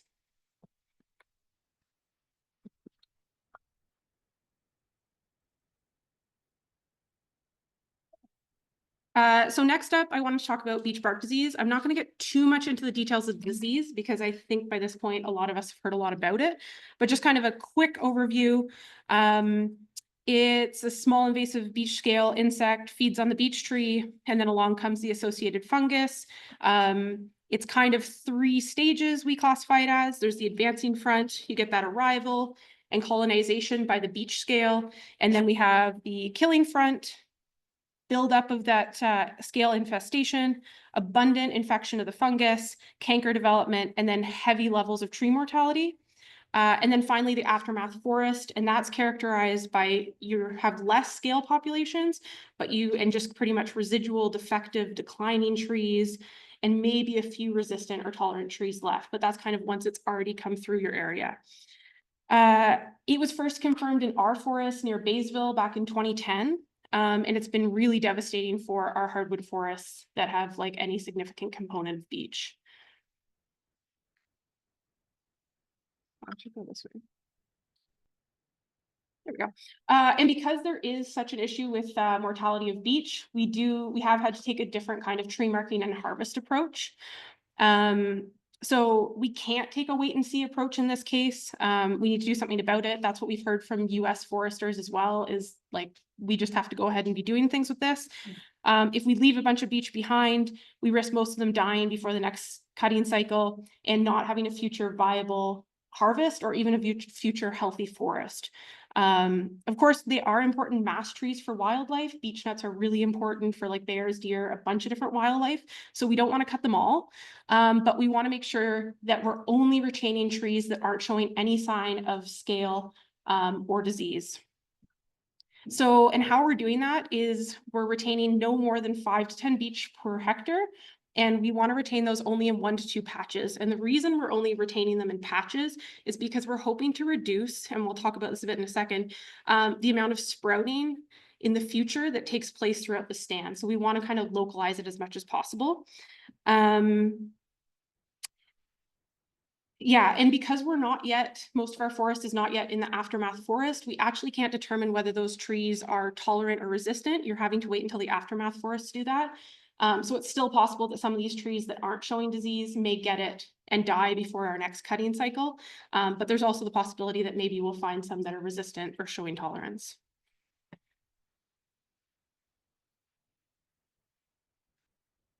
There we go. So the beech mortality in the overstory is definitely an issue, but one of the other big issues that we encounter is beech regeneration. So beech trees send up root sprouts following harvest, machinery disturbance, or even lighter disturbance. It doesn't have to be super heavy. And these can result in these dense thickets that shade out other desirable species, such as in our case, sugar maple, yellow birch. And that's not just a problem for biodiversity. It's also a problem because these root shoots, these shoots that are coming up, these sprouts that are coming from disease susceptible trees. So we're going to end up with these future forests being beech dominated, unhealthy, with not a lot of diversity, which is obviously not what we want. So this is a big issue. And back in 2016, we started a project with Forestry Futures Trust to deal with beech regeneration in our forest. And part of that was this beech treatment trial, where we looked at a few different options. So it was a trial with the Ontario Forest Research Institute, along with Bancroft, Minden, and the Halliburton Forest. And it was a post-harvest treatment of beech regeneration. So after harvest took place, we were treating the beech afterwards. And you can see on the photo here that we have in the green 129 hectares of basal bark streamline application. So that's a herbicide application on the bark of each stem. And I'll talk about that in a little bit. As well as we had 53 hectares, that's the orange, of brush saw treatment plus chainsaw follow-up. So one of the issues with brush saw when you're treating beech is that once you start getting kind of beyond like 8 to 10 centimeters, the brush saws aren't loving the job. You have more issues with them. You're dulling the blades, that kind of thing. So in order to kind of have an apples to apples comparison with those larger trees, we came back in with a chainsaw so we could do a better comparison. Kind of initially, brush saw is about 3 times as much cost-wise as the basal bark treatment. And then of course, once you have the chainsaw treatment on, it's getting that much more expensive. Of course, when you look at results, brush saw immediately shows the best results because if you treated it, it's dead. Like it's not there anymore. You either missed it or it's dead. And And with the basal bark streamline treatment, we did have some issues with some of the trees not being killed, but that was just something where we needed to hone in on the application and change how we were doing a few things, improve our systems.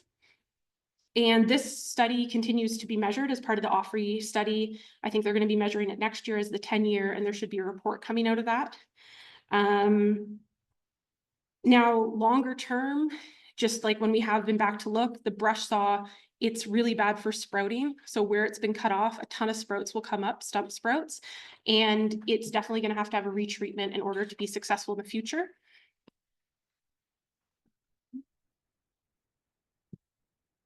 So this is just an example of a stump after treatment. You can see, I don't know how clear it is, but you can see there's a stump and then, I mean, tens of sprouts coming up from it.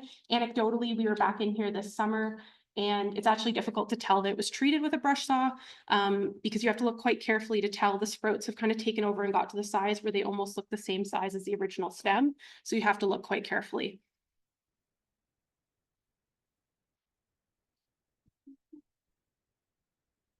Okay, on a larger scale, our Forestry Futures Trust Beach Regeneration Project includes funding from the Forestry Futures Trust, as well as our company and the Renewal Trust Fund.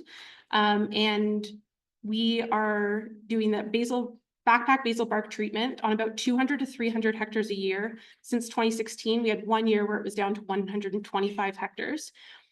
The big thing is we're focusing on tending rather than site preparation areas. So we want to be releasing other trees rather than kind of creating a space for just brand new trees to be coming up. And we've also done a small area of hack and squirt. When we're going out and selecting area, the first thing we do is find gross areas, and those are selected based on harvest history. So we're mainly looking at areas that have been harvested as a hardwood selection cut or as a hardwood shelterwood first removal cut.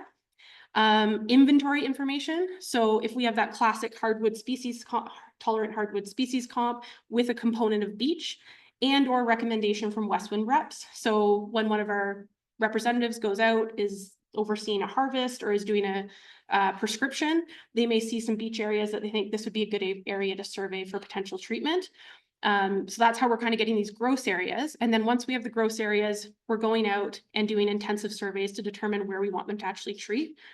And we're looking for a reasonable level of beech and also other desirable species. And how we're doing that, I'm the main person who's been surveying at Westwind. I'll get kind of this map.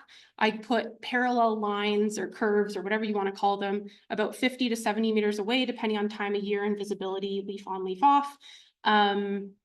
And I'm just walking those lines, putting pins as conditions change. And what I'm looking for is, do we have desirable species already there that by doing this treatment, we will be releasing? So I'm looking for sugar maple, yellow birch, our classic tolerant hardwoods. And then I'm also looking for a reasonable level of beech. There's a certain level at which there's too much beech, it's too far gone. This probably isn't going to be the most successful treatment. We also want it to make sense. There has to be enough beech that it makes sense that we want to kill it. And then once I've created these maps, you can see there, the orange is kind of a gross area. The pink is what I netted it down to. These are handed off to our contractors, and our contractor is expected to treat all the beech within the pink area.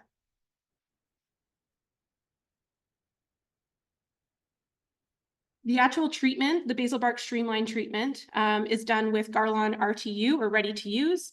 You apply the herbicide in a 5 centimeter band, 30 to 50 centimeters above ground level. The contractor is expected in our case to treat all beech regeneration greater than 1 meter tall and wider than 1 centimeter. We kind of say wider than your pinky.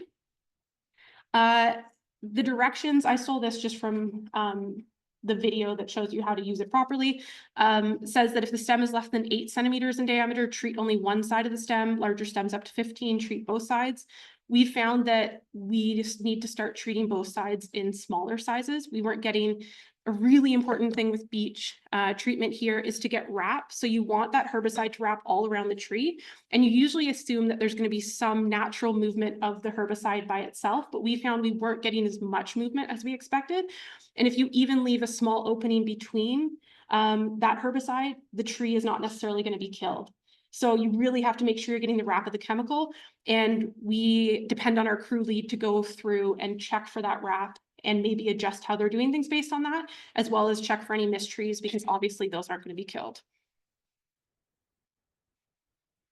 We also have done a small trial of hack and squirt, which is where you're just taking a hatchet. It's usually done with glyphosate, and you're putting small hatches into the tree, spraying a little bit of herbicide, and that's how you kill it. It's been quite effective. One of the issues is you tend to want to look for an area that has more kind of pole-sized beech, because obviously when you're using the hatchet, you need enough tree to be able to put those little things in. And actually one of the issues we had with some of our keen young guys is trying to get them to create the little pockets without just cutting the tree down. They got real excited with a hatchet in their hand, and we had to calm them down a little bit. So once we've done the treatment, we then move on to monitoring, and we go out throughout the year to check on the crew. Again, we're ensuring that wrap and the proper application. But then after the treatment's done, we're waiting a full growing season. So that could be well into the next year to check for success, because we found that earlier than that, you may not be getting accurate results. And then I'm just going out and doing transects, so lines within the block, and I just have 2 tally counters in my hands, checking for dead and alive beech that fit our that are within kind of our parameters, within 2 meters of that transects, and that's giving us a percentage of beech that were killed.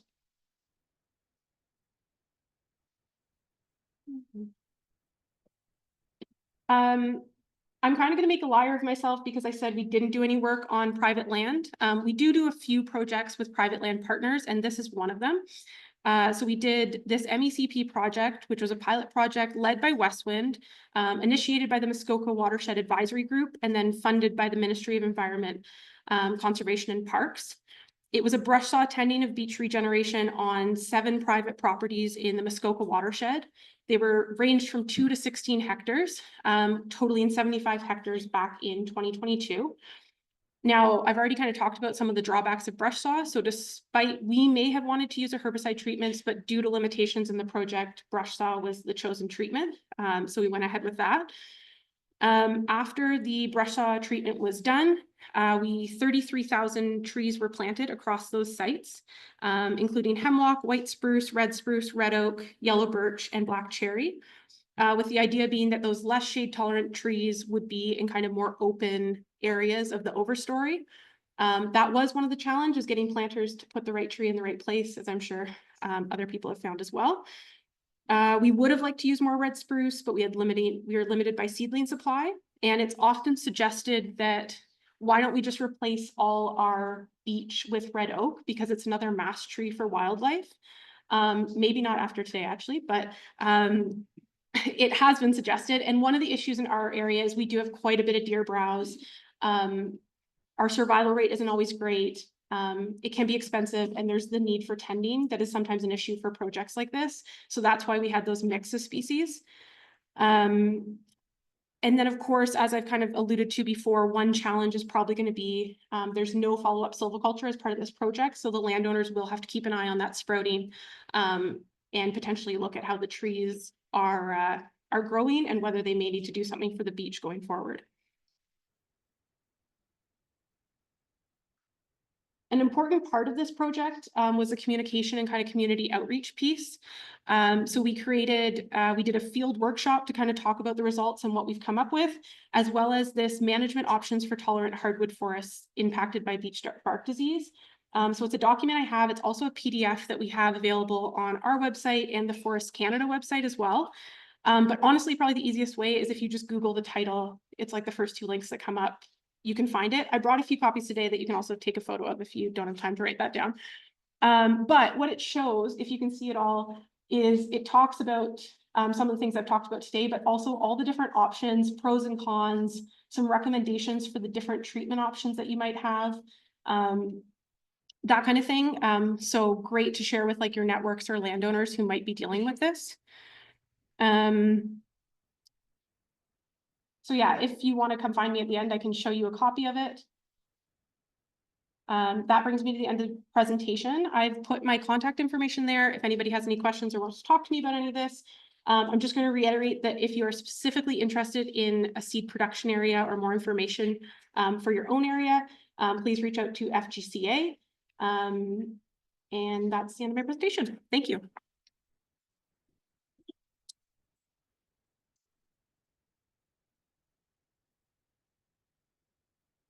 Thank you. Thank you very much. So right now, we have a little bit of time. So if anyone has any questions that they wanted to ask any of our speakers this afternoon, this would be the time to do it. So remember we had Dan McKinney that was up. We had Allison and Lee and Margaret. So if you had any questions about any of those possible projects, I'll leave it up to the floor right now. Over here.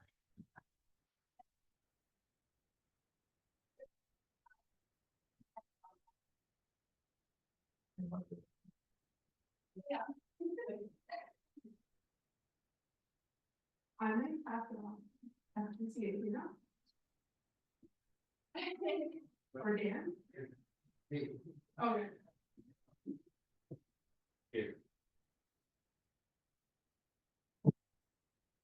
Yeah, seaware is one of the things that we developed from the climate modeling work. It basically maps the similarity of climate from one location to another. We can do it climate today to future years. And so one of the ideas is that trees are genetically adapted to their local maternal microclimate, and but where that climate is moving, local climate is not local anymore. So seaware is a tool that's developed on that. So FGCA has a copy of it that they use to help conservation authorities. It covers all of North America.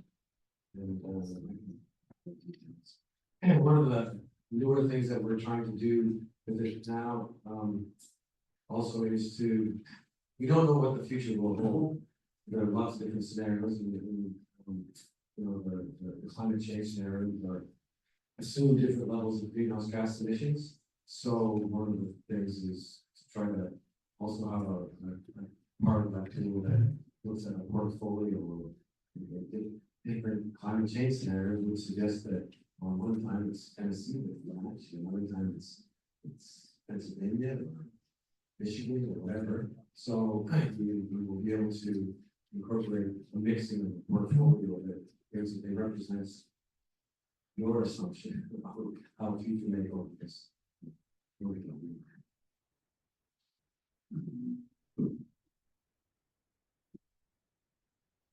Any other questions for our previous speakers this afternoon? Oh.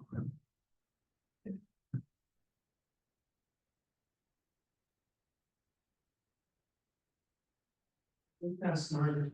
Or other SFLs doing similar projects for the plant diseases.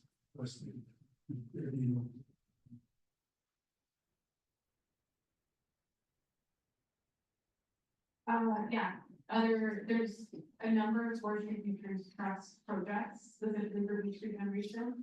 I know Bangkok is using basal park treatment for a number of years. I believe Algonquin Forest is also doing a project. I'm not sure whether they're complete herbicide or not. But yeah, there's other SLs also doing the beach, and I imagine some of the northern ones from also from Land and Sing may also starting to projects to inform the parks there.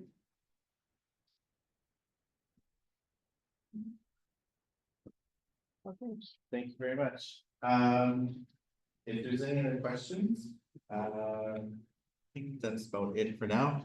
So I thought about how to close today's session, and I thought a good person to come up and talk to or talk about this sort of meeting would be to have Dr. Taylor Scarr come up. He's the Director of Integrated Pest Management for Natural Resource Canada. And he's also been attending this Forest Health Survey probably as long or longer than Dan, maybe. I think they're pretty close to the two people that have been here quite the longest. So I thought it'd be a good idea to have him come up and say a couple words, just so some closing remarks in order to sort of wrap up the day. So thank you.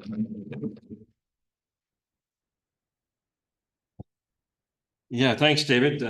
I think this is my 40th year here. Started as an undergraduate student when Dan was at Sioux College and I was at university. And then we started going and the meetings used to be held, used to be two meetings actually. It used to be one in Northern Ontario and one in Southern Ontario. And the one in the South was held at Queen's Park. And the one in the North was held alternate years in Sault Ste. Marie or Thunder Bay or Timmins. And then we eventually amalgamated it, just or reduced it down to one meeting here. And we designed it, you know, as a 10 to 3 meeting with a condensed agenda and a lunch and no registration fee, so everybody can get here. And appreciate everybody coming in their attendance today. So David has asked me to recap the day, and I always really enjoy this meeting. It's one of the few times that we all get together for networking and understanding and seeing what we all do. And we always start off with Dan's presentation on the state of the forest and the forest health monitoring. And next week, or in a couple of weeks, Chris McQuarrie and Dan and I will be at a meeting in Ottawa where this is all presented nationally. And we get to see that the Ontario survey is top in the country.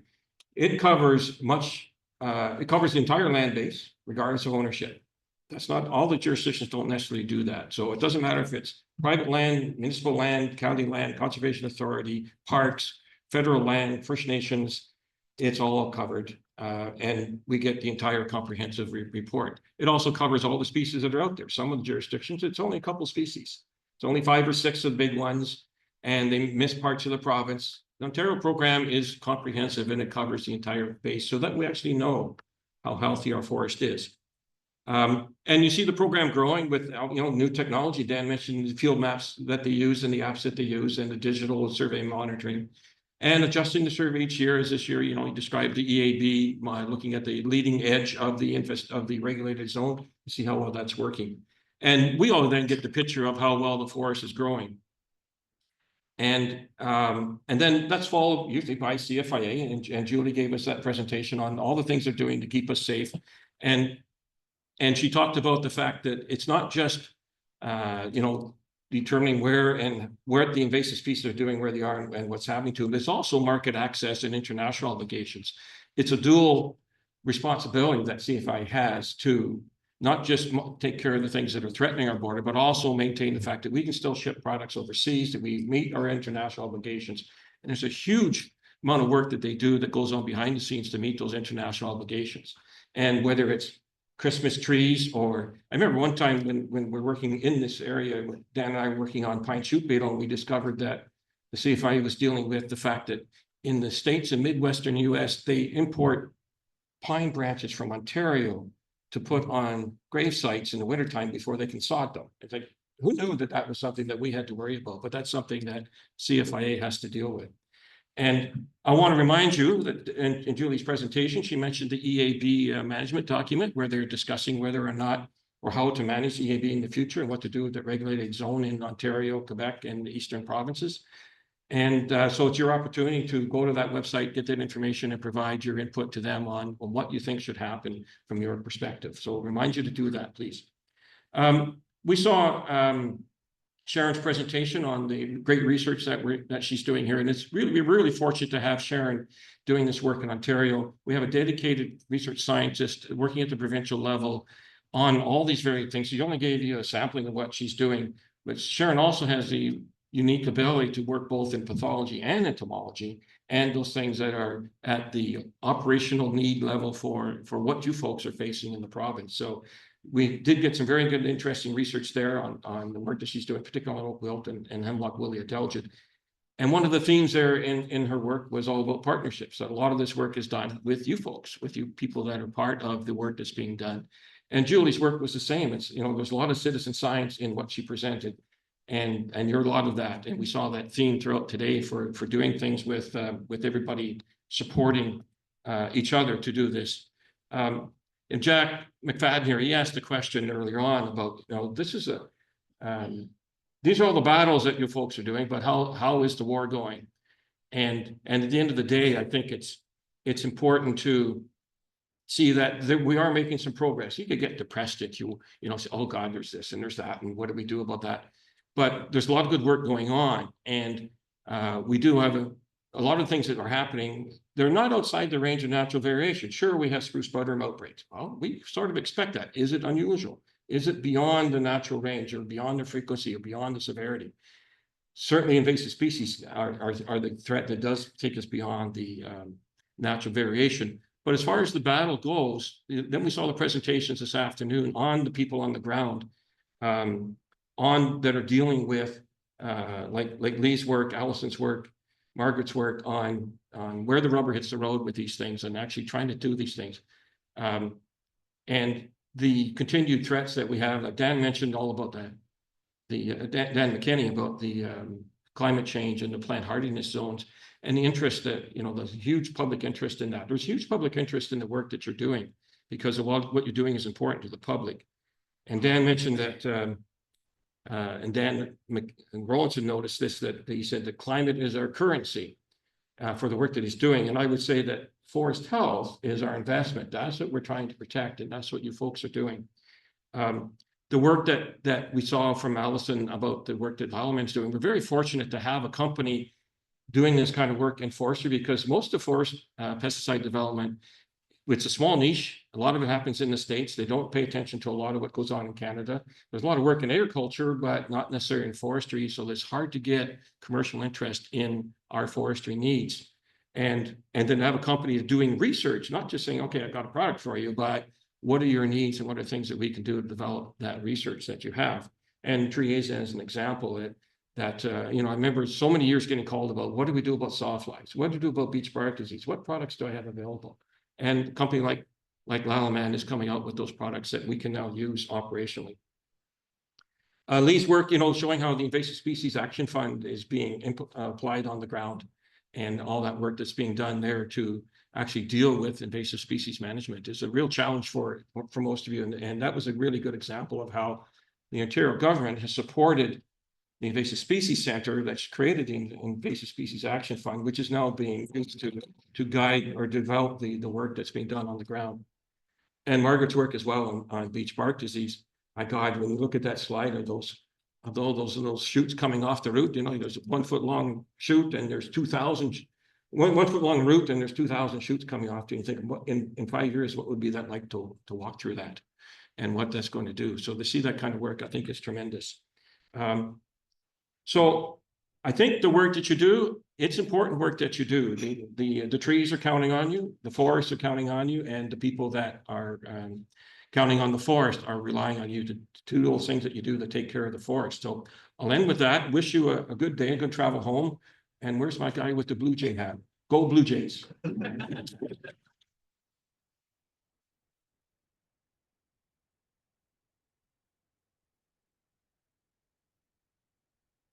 Thank you. That was an excellent way to wrap up this evening, today, I guess, not this evening.